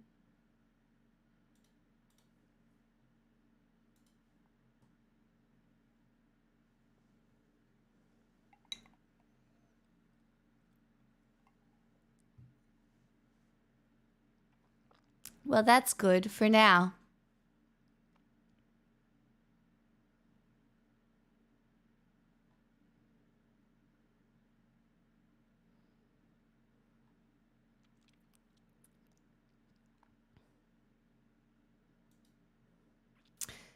This is interesting.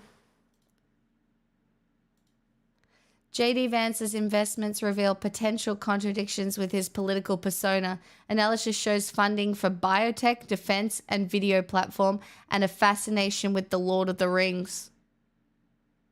J.D. Vance...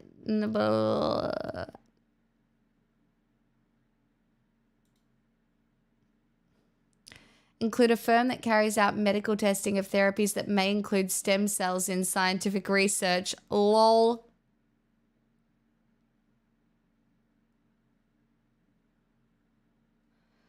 Why does he have to shame the Lord of the Rings fandom?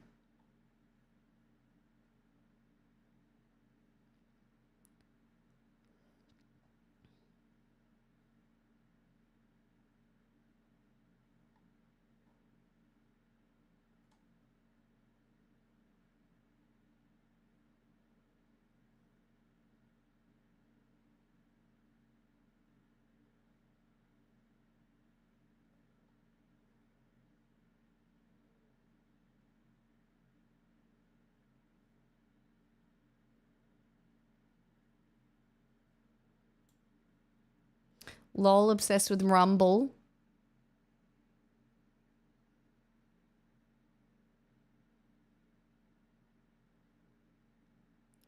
I truly believe that every rich conservative is a grifter preying on poor people. It's so easy to do. And it's so fucked. It's just like, here you go, you dumb fuck. Here's an answer to the question that you wanted. Now give me your fucking money. It's so fucking evil. And they don't see anything wrong with it.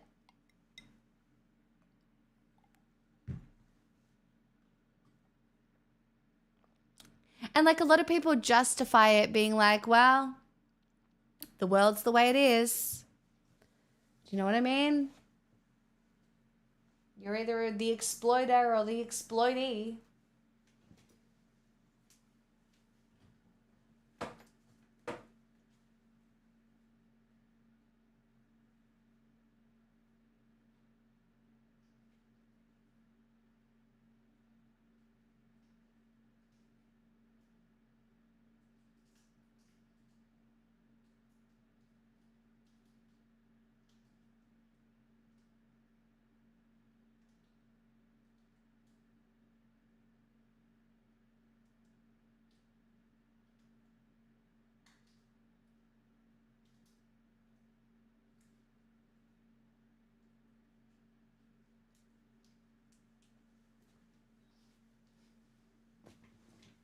I decided I deserved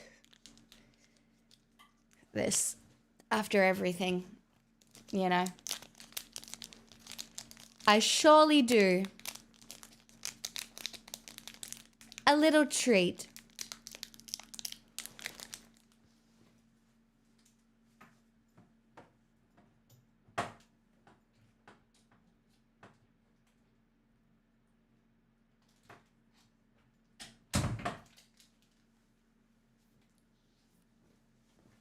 It's like candy, but better. It's terrible.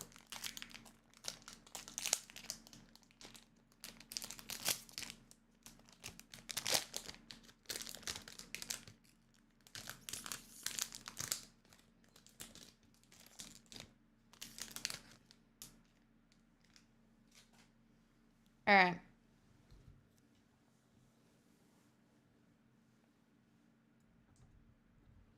We got a food token.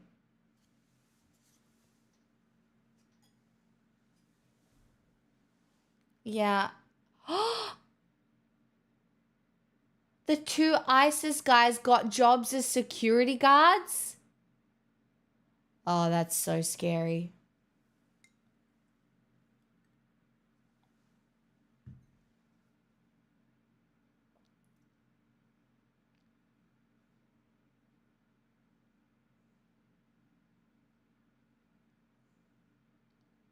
Queen, Internet Meddler.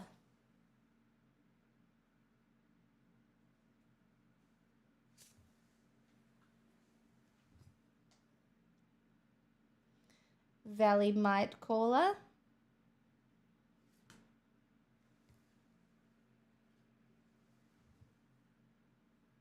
Whiskervale Forerunner. Only rares so far, chat. Misero. Agate Instigator.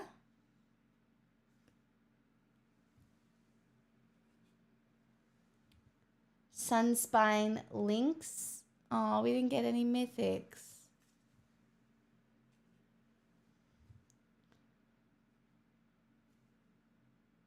A pretty swamp.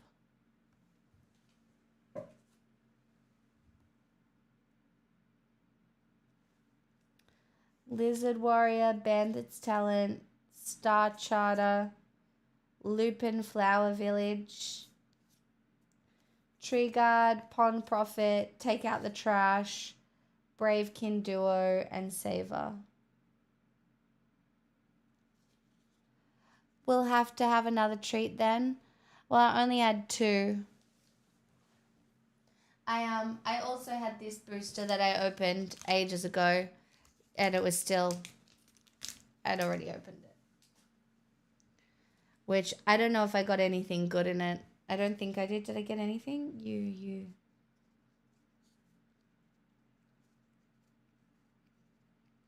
No, only rares in here too.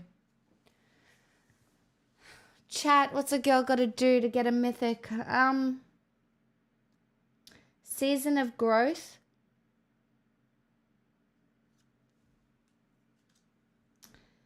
When Hatching Plains is put into the graveyard from the battlefield, draw 3 cards. Could be good for my mono blue deck.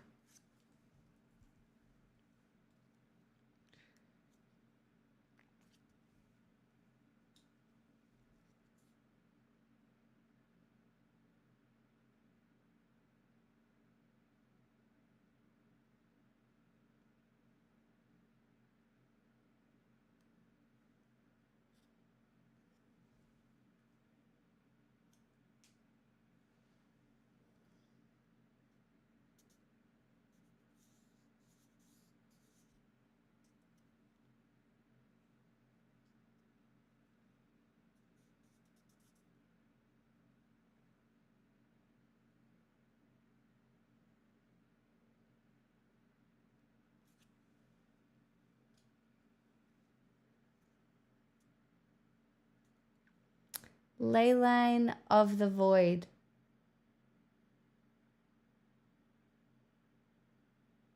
I think this is a good card. If a card would be put into an opponent's graveyard from anywhere, exile it instead.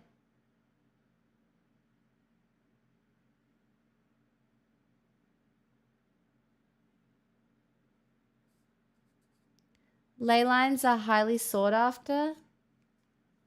Really? How much are they worth?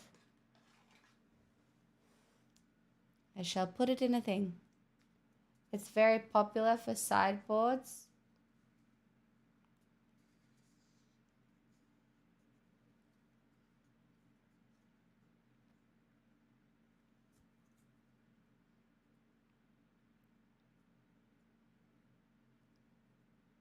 Magic streams when? Probably never.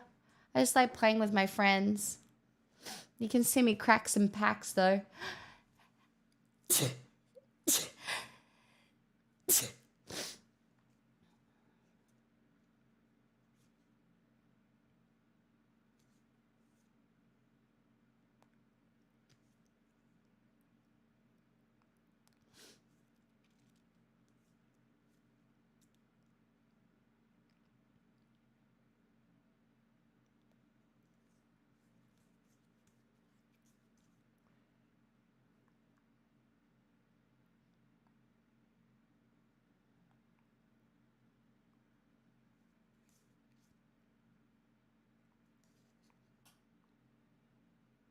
I guess not worth that much, but people that want them want them.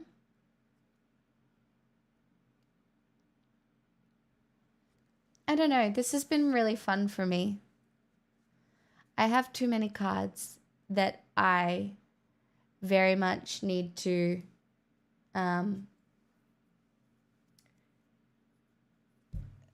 find storage for. Buy storage for, more like it. But.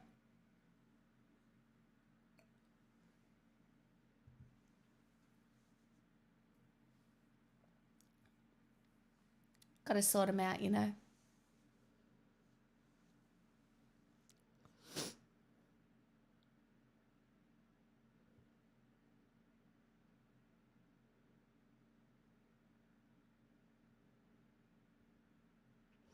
Sauron represents cognitive science. I have a Sauron card. These are my good ones that I have so far, really. I have a Deadly Rollick, which is apparently quite a good card.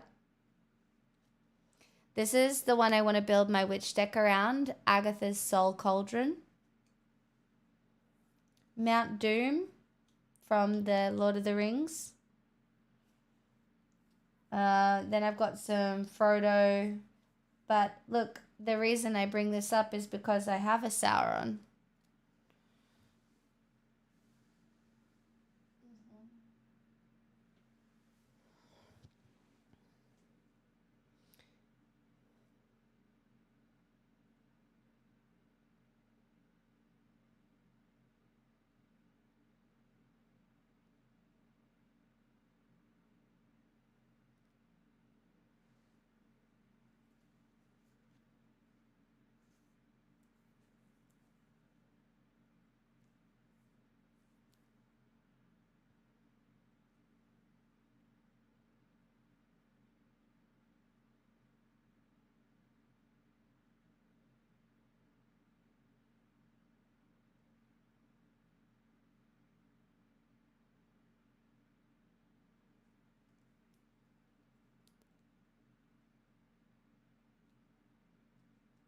Game nights are so good, hey?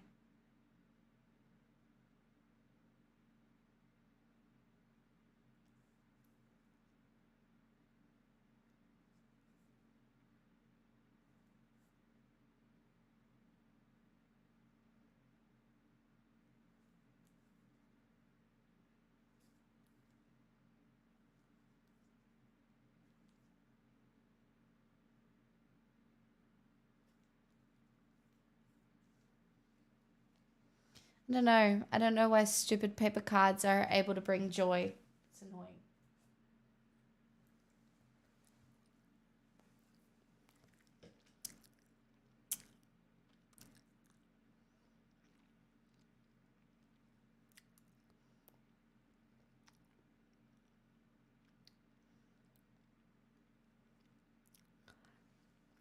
I have friends that are really into Pokemon cards too.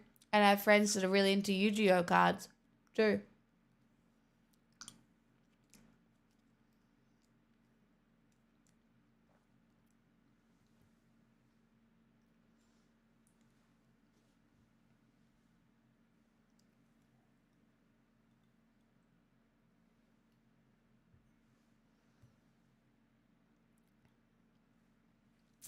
I'm only usually just finished by this point on most nights, Tale Told.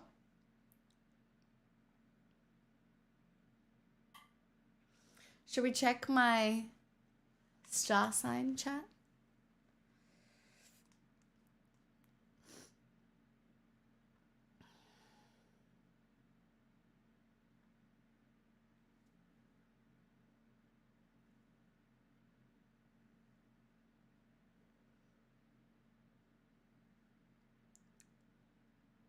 It's a new day, so keep in mind this is for tomorrow or today.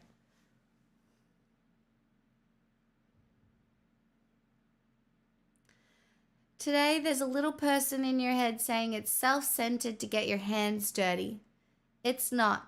You just have trouble accepting that the human brain is wired to perceive challenging emotions as threatening. Go easy. Whatever you do, try not to stir things up. Lol, what? Your work this month is to understand the difference between being social and being solitary. When you try and outrun yourself, you undermine yourself. Get comfortable with duality. Okay. The general theme of your life during this period is to materialize your spiritual ideas. The past is a snare. The future doesn't care.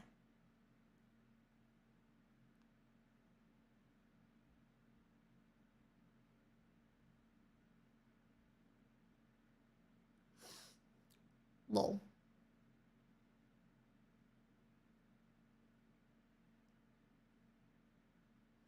No, I think anything can bring joy with the right perspective, you know?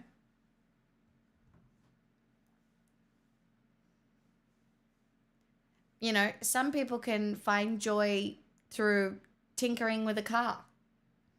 I don't think I would find joy tinkering with a car. You know?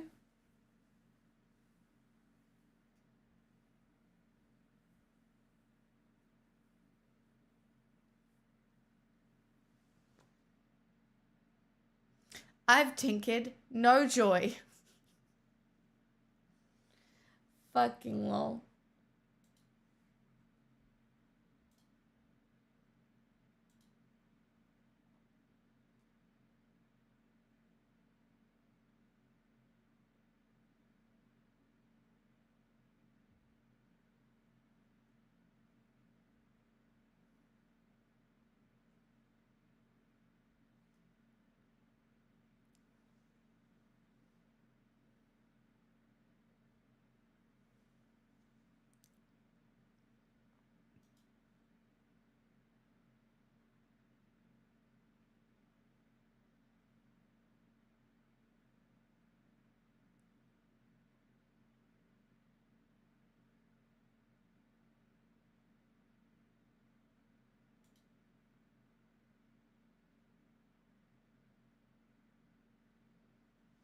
I've done services, replaced the radiator, and replaced the thermo switch myself. Well, it's kind of fucked for me at the moment because my car needs $3,000 worth of stuff over the next little while, and that makes me want to be mad as fuck. And it's fine because my car's coming up to doing 100K, which means it needs a new timing belt. And then there's also a tiny little crack in I don't know, one of the fluids.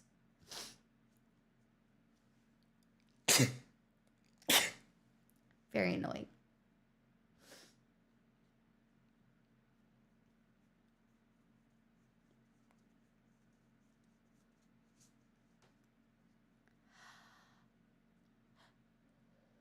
Yeah. And it's not, but timing belts aren't like, I didn't do anything wrong. Right? It just, like, you have to get it changed. Like, cars are a money sink. They just wear down over time. I haven't done anything wrong. I look after my car well. I always get it serviced on time. A good car I am. But it's still very annoying.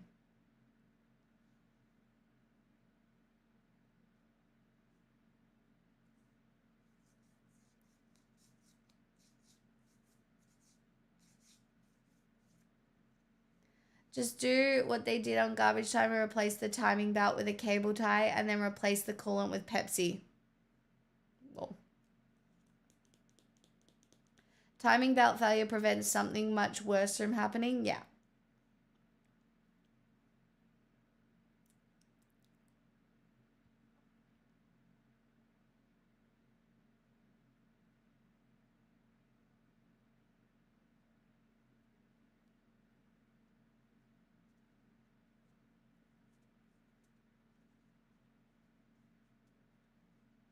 Yeah, see, I want to look after my car and never have to buy another one for ages.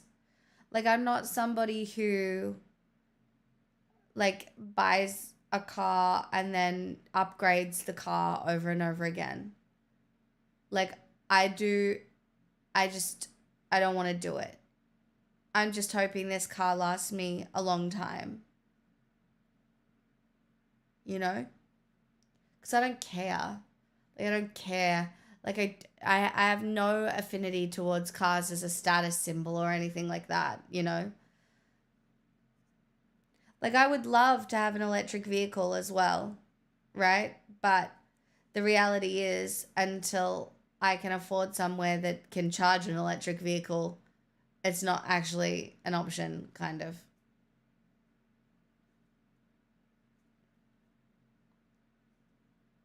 I ran my first car into the ground, and by the end of its life, somebody gave me $200 for it. That's how like, it was so fucking old.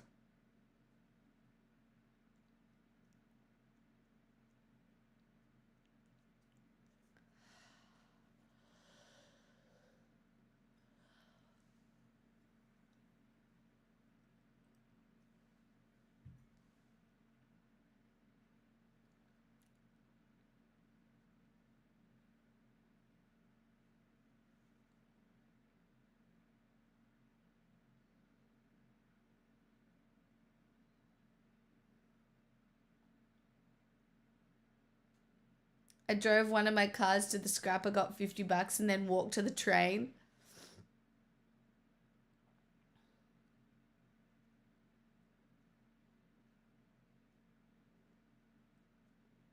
Lol, peanuts. I don't even have a driver's license, never needed it. Fucking Swedish people with their flat country where you can just bike everywhere. It's not really like that here.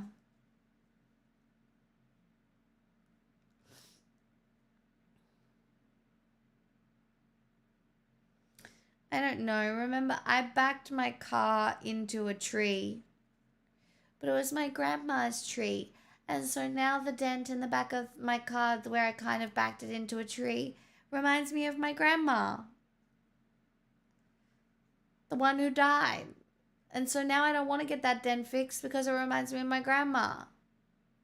And it's not even that bad. So, you know, it's fine. Why would I bother?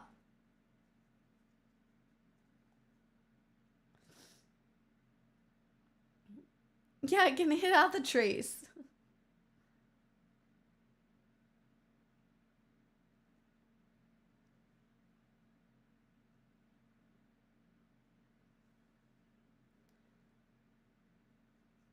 Yeah, sorry, Tasty. It looks flat.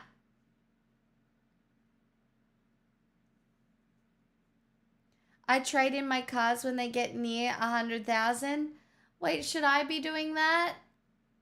I don't have any money to buy a new one. So, seems like a terrible idea. Because, like, most people when they trade in cars, right, add a bit of money and buy a better car.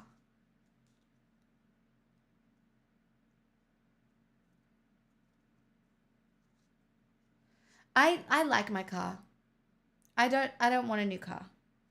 I don't want to trade in my car. I like my car. My car is like my car. Do you know what I mean? Like, it's a good car. It's a good car. I bought it off my dad. I know its whole life. I paid a lot of money for it. I didn't get it for free, just in case everybody's like, "No, you got your daddy's car." I didn't. I paid money for it. Because my dad wanted a new car. And it was the pandemic. No, my dad forced me to buy this car. I would have existed without a car a lot longer if my dad was not like, buy the car. Buy the fucking car. Why, Dad? Because you need a car. I'm like, no, I don't. Why do I need a car? He's like, you need a car. And to be fair, he was probably right. My dad was probably right. The idea of spending thousands of dollars on a car made me want to die. Who does not need a car? On my Stargate peanuts, my snow globe transporter. I wish I had a Stargate. That'd be so cool. Yeah, but look how popular you've gotten on Twitch since you had a car. Real status symbol. So slay. If you live in Singapore, you don't need a car. Damakuno, thank you so much for that incredible piece of information. But I will never live in Singapore. Nothing against Singapore. I will never live there. Why? The humidity would fucking drive me up a goddamn fucking wall. No offense, I don't want it.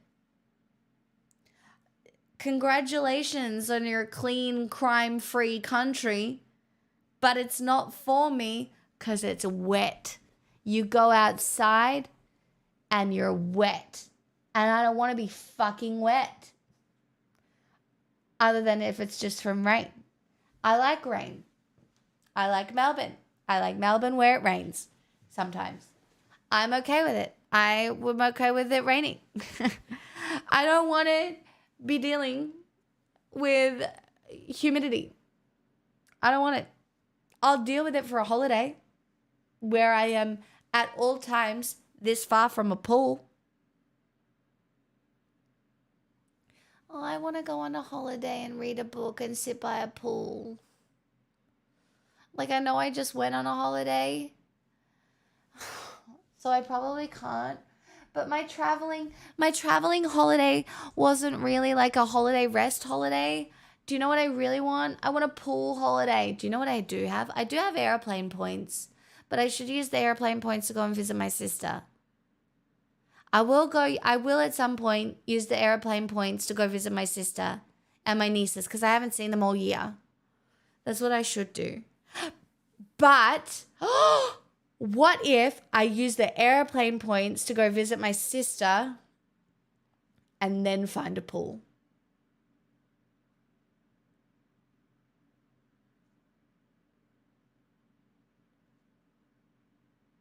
This is genius. I hadn't considered this yet.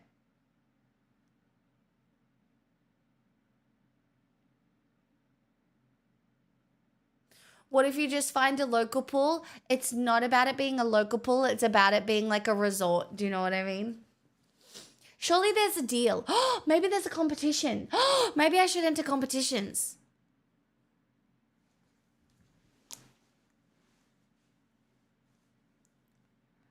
Resort getaway competition.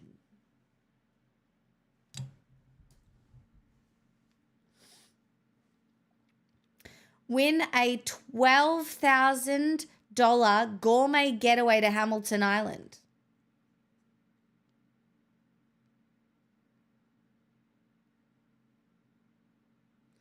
One lucky person will win an exclusive gourmet getaway for two at the luxurious resort. Enter for your chance to win. Return flights to Sydney, Melbourne, or Brisbane. Use of all non-motorized water sports. 4 nights accommodation. Breakfast for 2. All right, here's all my fucking details.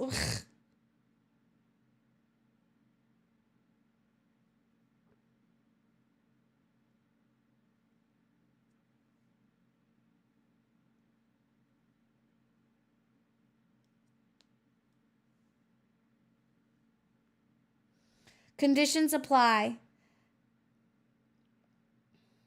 Ends on the 22nd of September.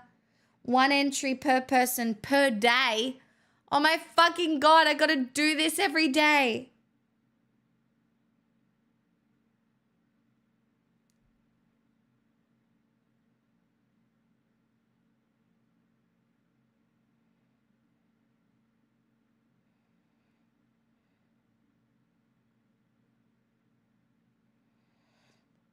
Enter. Thanks for entering. Good luck. Do we think I'm probably just going to get emails forever from this fucking website now? What else is there?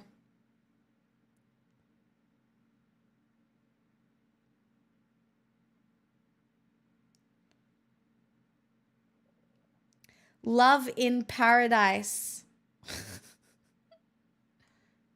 Win your dream romantic escape. This is a full-blown house deposit, so... Kiss! Never gonna shave. Never gonna be tossed in the volcano H. Well, that's your choice. Thank you for the 50 months.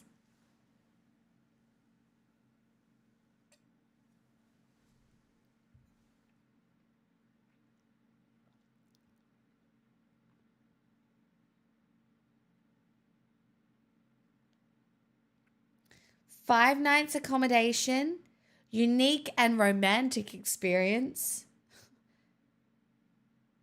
a romantic proposal, an intimate elopement ceremony, or a celebratory meal. I could come up with something.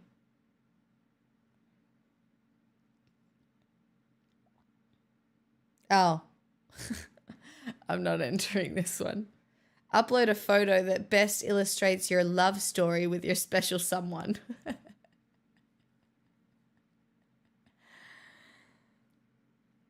I guess I could put AI to work. Tell us about your romance journey and what a Lamani Island resort escape would mean to you. Oh, your photo and story will be displayed in the competition gallery at this link, where visitors can vote for their favorites. I'd rather actually die.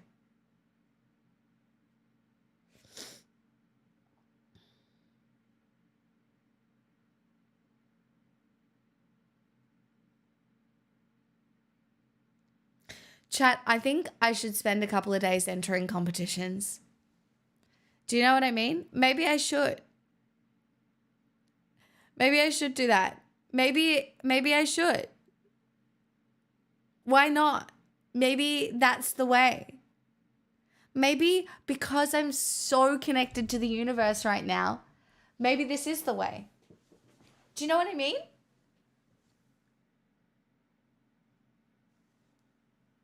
Maybe I can manifest this.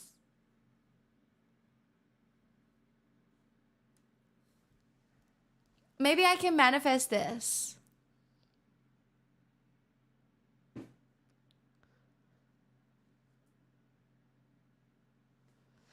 Are you a Mandalorian now? No, but I am definitely connected with the universe, like so deeply. I can't even tell you what's been going on. But I'm just, yeah, it's pretty special. I should eat something, but I only have tuna and rice, and that just doesn't sound very appealing. Like, I wish I had a cucumber. Like, because then I could have tuna and rice and cucumber. There's a chance I might have a salad that's got a few bits of cucumber in it that I could put on. How long does a salad last in the fridge? Not that many days. When did my sister leave?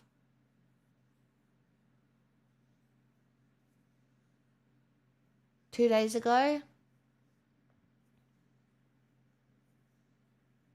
1 week, depends on the salad. Tuesday morning, a salad with dressing already on it, yet had oil and balsamic on it. 4 days?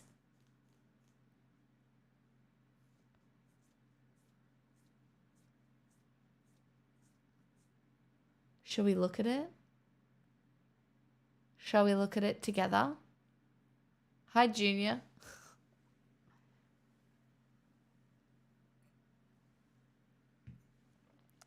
Well, it hasn't been 4 days, has it? Oh. My sister went back on Tuesday, and it's Thursday.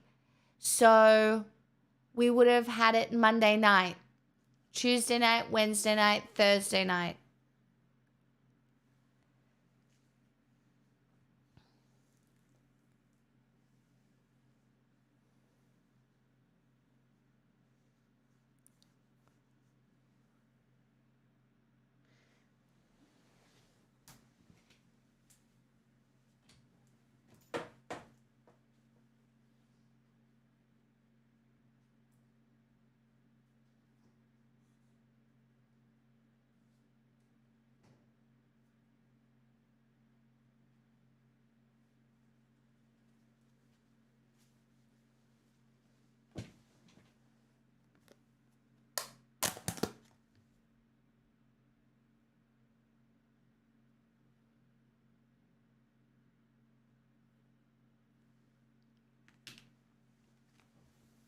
Thoughts?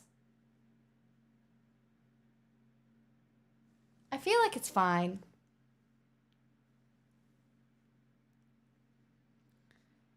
How bad is bocconcini with balsamic after 3 days?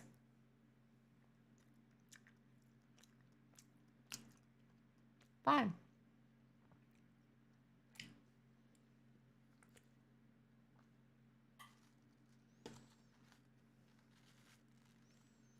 In What is a Tragedy?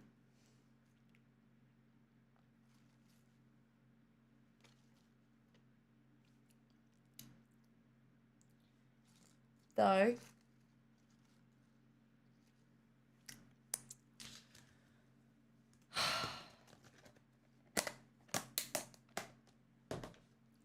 there's no cucumber.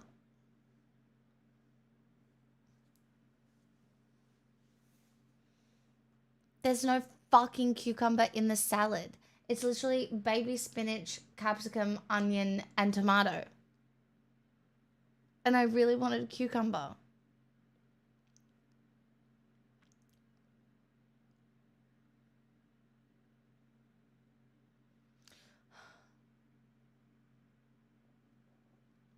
Why didn't I buy a cucumber today? Like, I could have bought a cucumber. You know? Maybe you should plan a little bit in your life. Well, I will tomorrow. I'm getting a grocery delivery tomorrow. But see, the thing is,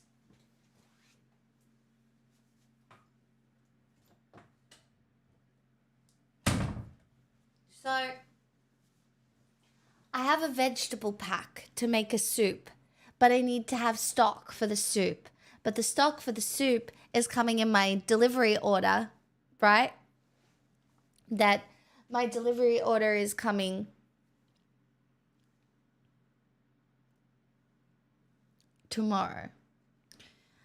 So I can make my soup tomorrow, which is great. So I can have soup. I don't have any ramen noodles in the house, no. So I can have soup tomorrow, and I can have soup on Saturday, and then I have stock cubes. It turns out the stock cubes that I had were out of date. And it turns out you can use stock cubes after they're out of date. But I think I would just prefer to go and use not the out-of-date stock cubes just for my own personal needs, if that makes sense. So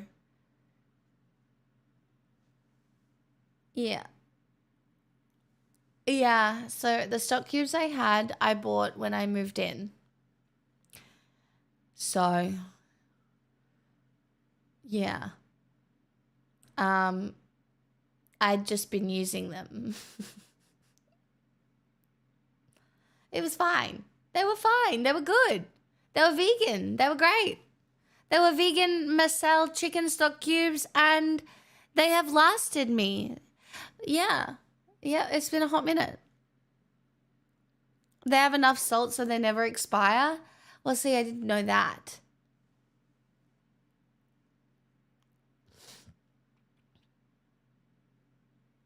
Anyway, not the point.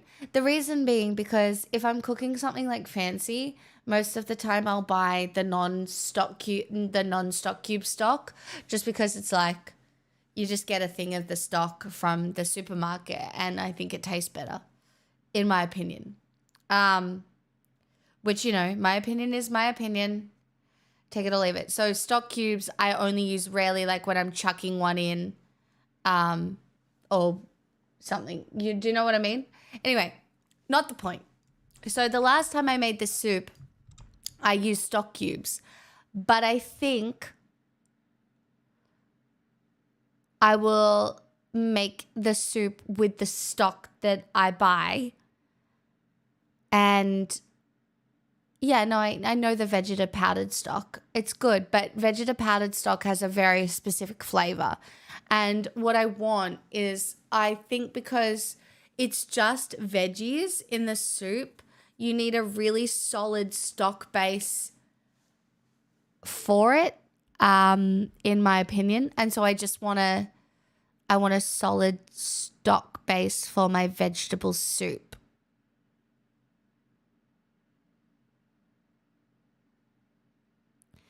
Call me a princess, I don't fucking care. I do not care. I do not care. But you can make stock at home. I know I can make stock at home, but I don't want to cook the chicken bones to make the chicken stock. I don't want to do that. I just want to buy a thing of chicken stock to go with my vegetables. Sue me. Anyway, not the point. So I can have that, and then I will give away some of the soup to my friends so they have vegetables. And then on Sunday, I don't have to cook because my friends are cooking. Slay. And then Monday, I'm really hoping I can still have soup. Because then Tuesday, I think it's Tuesday. Tuesday, my mum's cooking for me. Slay. So then I only have to figure out what I'm doing from Wednesday onwards. So basically, if I just get enough groceries to last from soup day tomorrow, so I'll get stock and bread and maybe just some fruit and then I'll have soup and fruit and bread for a few days. Because in the meantime, I will also have the meal cooked by my friend, and I've got a whole bag of lollies, and what do you call it?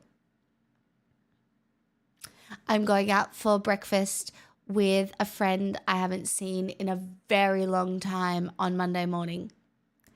And I am going with her and her beautiful little 2-year-old.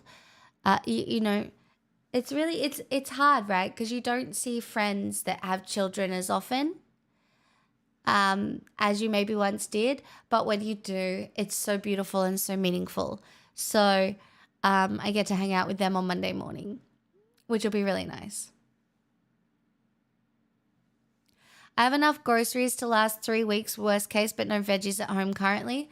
Look, if I had to push it, I got tins of stuff. Like, I'm going to have salad and tuna and rice. I've got like a tin of soup. I've got beans, a tin of beans. I've got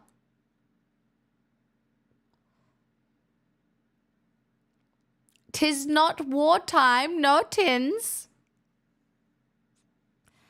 Get your mum to cook for you once a week. It's not even that. I love seeing my mum.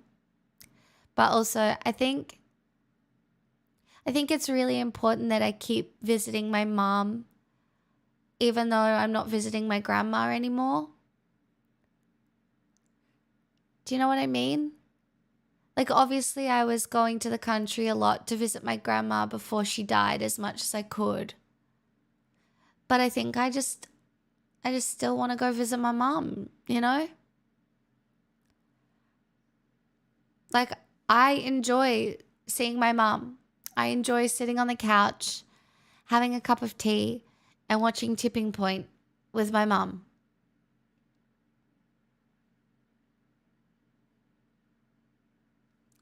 It's just, it's nice. I like it. I like going to see her. And my dad's there too. So when I go, I stay with mum most of the time because, well, sometimes dad's not really there. But when dad is there, we'll go out for breakfast.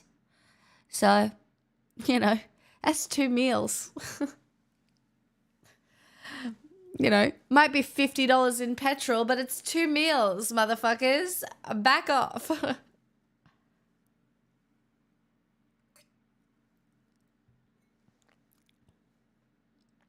Bye, Viz. Thanks for hanging out. Mum and I bought.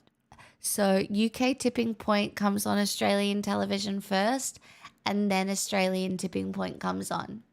So it's 4 till 5, and then 5:30 till 6:30, I think. No. 3 till 4, and then 4:30 till 5:30.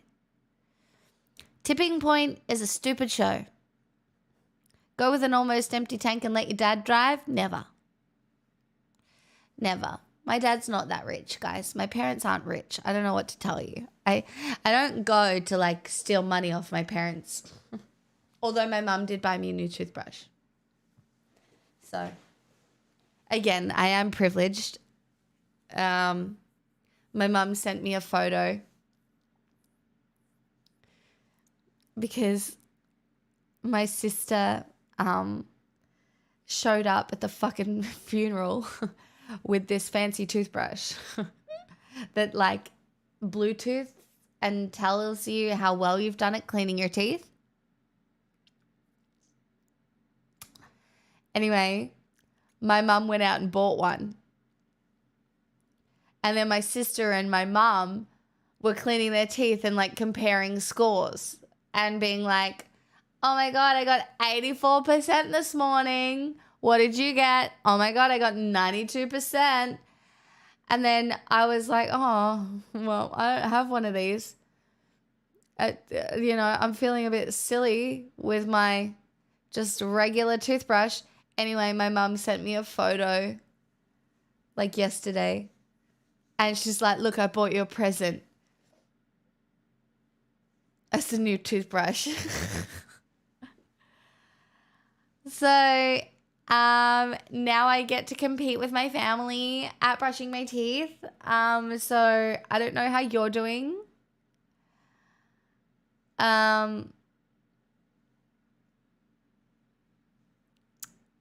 Yeah. So I do have a new toothbrush.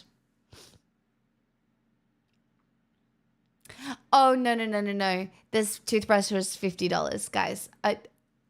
I know, looking at my cardigan and obviously my hair, because it looks so good.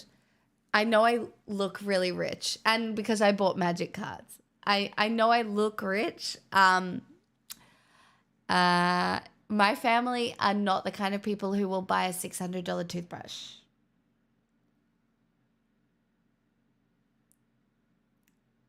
No.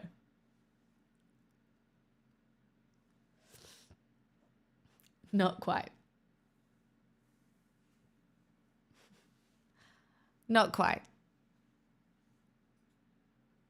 Do you know, I've gotten really used to my hair. Like, this is my natural color to like here.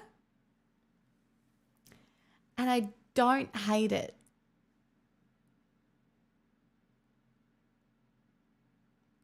Like, I know it's brown.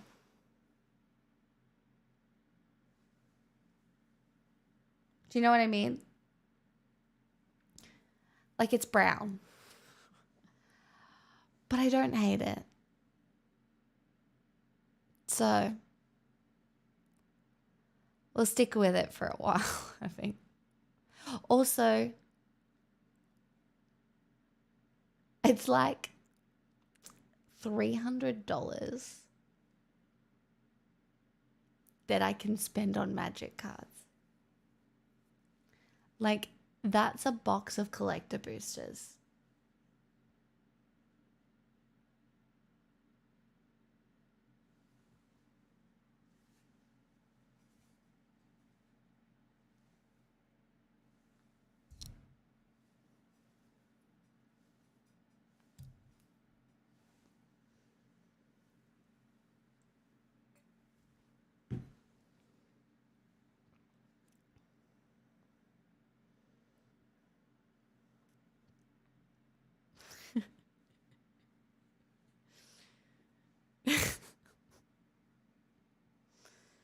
Don't look at me, I'm sick.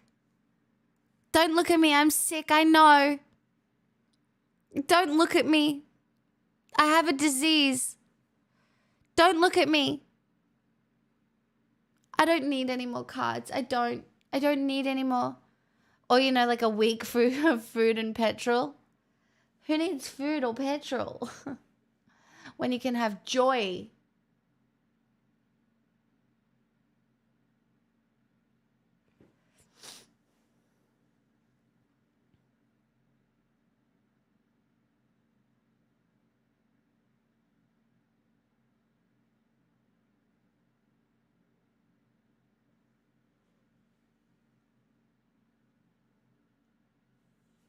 Chat, I've stayed on so late talking. This was nice.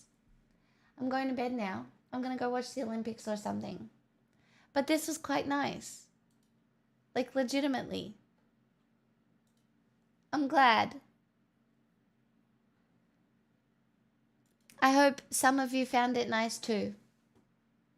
Ish. You're welcome, Tale Told. I did feel a little guilty when you're like, what do you mean you're on at this time? And it was midnight. And I'm like, yeah, usually I do turn into a pumpkin at midnight. Like the little, do you want to know why? Because in my head, I'm like, no, you do turn into Cinderella at midnight. Because in my head, I'm still a pretty princess. Like, what do you want from me? Disney had me in a chokehold. I am a pretty princess, and I do turn into a pumpkin at midnight. And I needed a nap.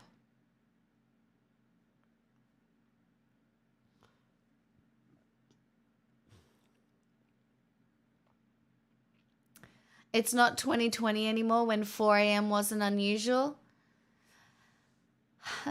I wish I could do like a hardcore streaming again, but I know better. You know?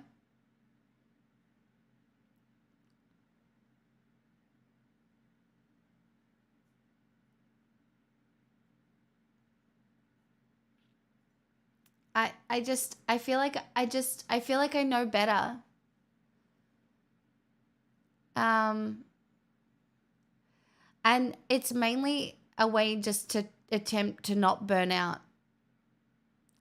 'Cause you really can burn out, and you really can, like, you can get on the grind and care about numbers, and, you know, I have tried multiple times, but it never really works out. And it just feels like a waste of time. Not a waste of time, but like, it just doesn't really feel worth it, you know? Hi, Famis. I hope you're doing well. I sometimes see the people that are doing 10 to 12 hours a day. I get it, right? Like a lot of people do 10 to 12 hours a day because it's whatever. But I think people don't realize how much you lose when you do that.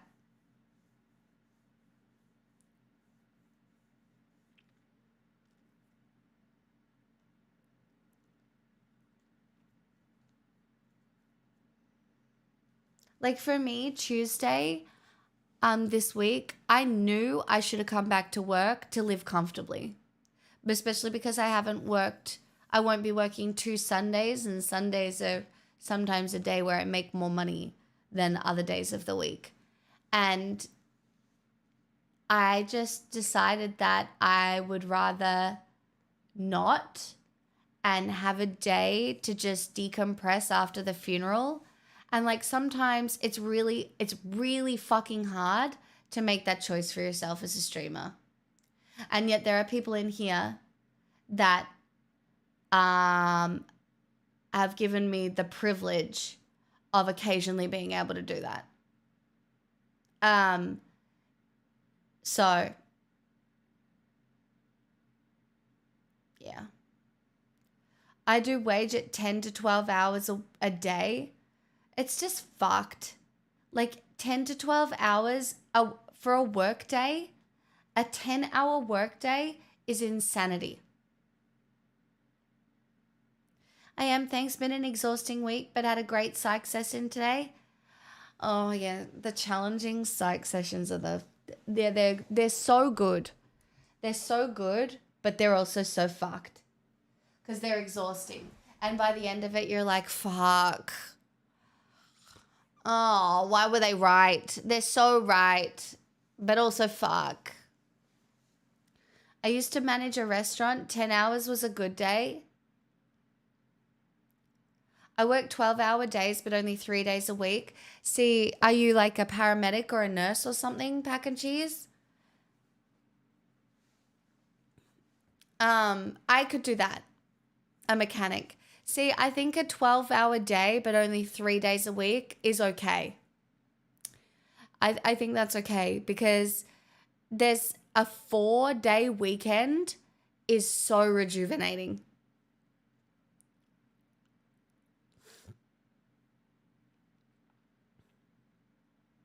Yeah, commuting's fucked. She skipped the 1K a week payday. I mean, is 1K, I feel like 1K a week's not too bad. Where do you live?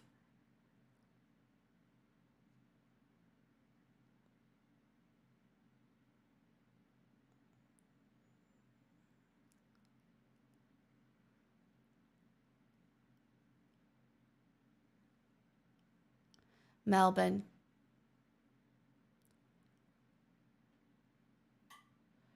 I mean, it's not too bad. You work from home? I mean, that sounds all right.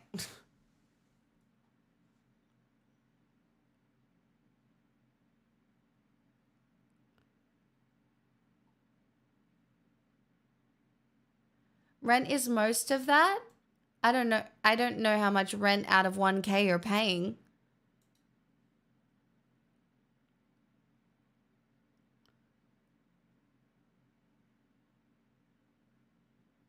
Wait, is 1K a week not enough? What?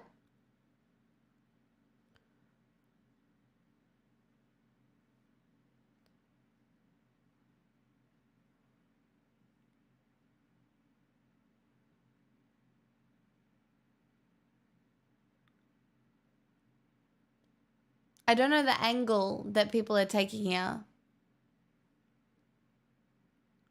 I'm buying my apartment now? Oh no, that's amazing. Like, good for you. I can't afford to buy an apartment. So, that's good for you. Renting sucks, yeah. Yeah, Yeah, it really fucking does.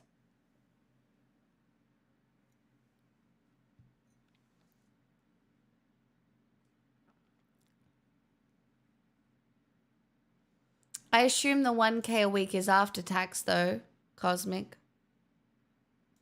It's probably, I guess it's minimum wage, I guess.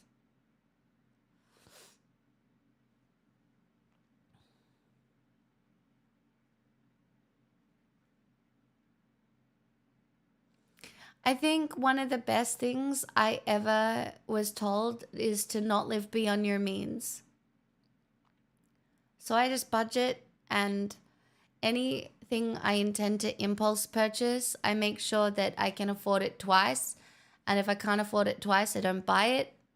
And when I mean afford it twice, I put, like, if I buy something impulsively, like magic cards, the same amount has to go into the savings account. If that makes sense. So, like, if I buy myself a $20 pack of magic cards impulsively, then $20 has to go into my savings account.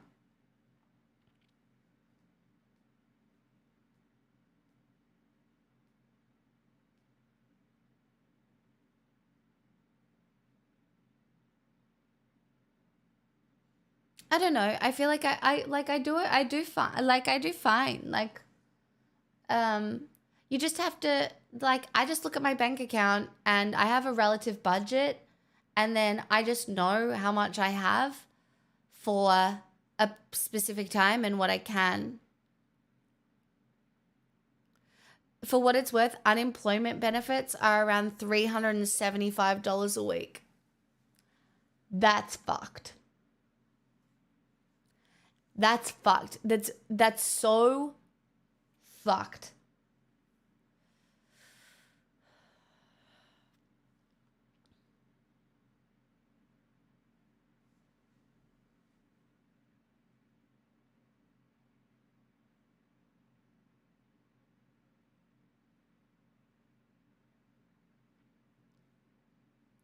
Yeah, but I don't know what magic cards I'm gonna need yet, because I want to build decks.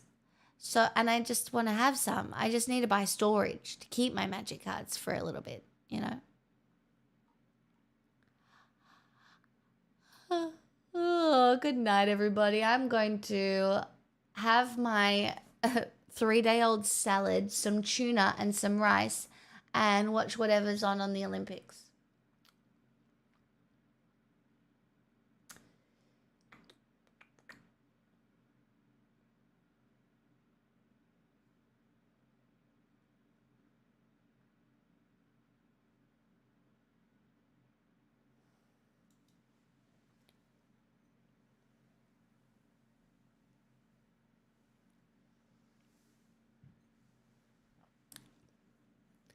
But I just got on. Are you saying the internet is not all about me? I'm sorry. I'm back tomorrow night. We're doing geopolitics early. I will have 2 dogs because I'm babysitting my friend's dog, Loki. But then I will sing tomorrow night. And then Saturday, I'm starting earlier in the day. And we're doing singing during the day on Saturday instead of Sunday. Because Sunday during the day, I'm playing Magic for one of my friend's events, and I want to support her. So do that.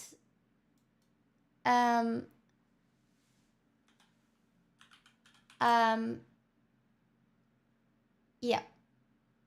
So you get tomorrow night and then Saturday during the day, but keep in mind I will have 2 dogs. It could be chaos.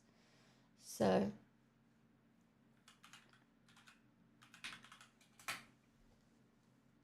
Lemo.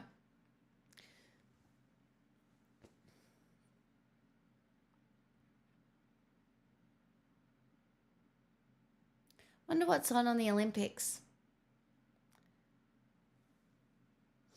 I hope it's something good. Night, my poggies. By the way, I don't know if you were here when I did it, but I put a note in my thing that said, post the fucking letter, you bitch.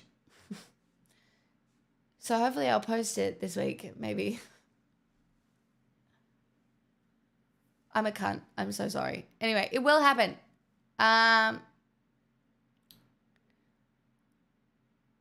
So no, but thanks. Yeah. Yeah, I will. Yeah, just, oh my God, just somebody, I know, it's just, I have to go further to the post office. Anyway, not the point. I'll see you guys tomorrow. Be kind to yourselves.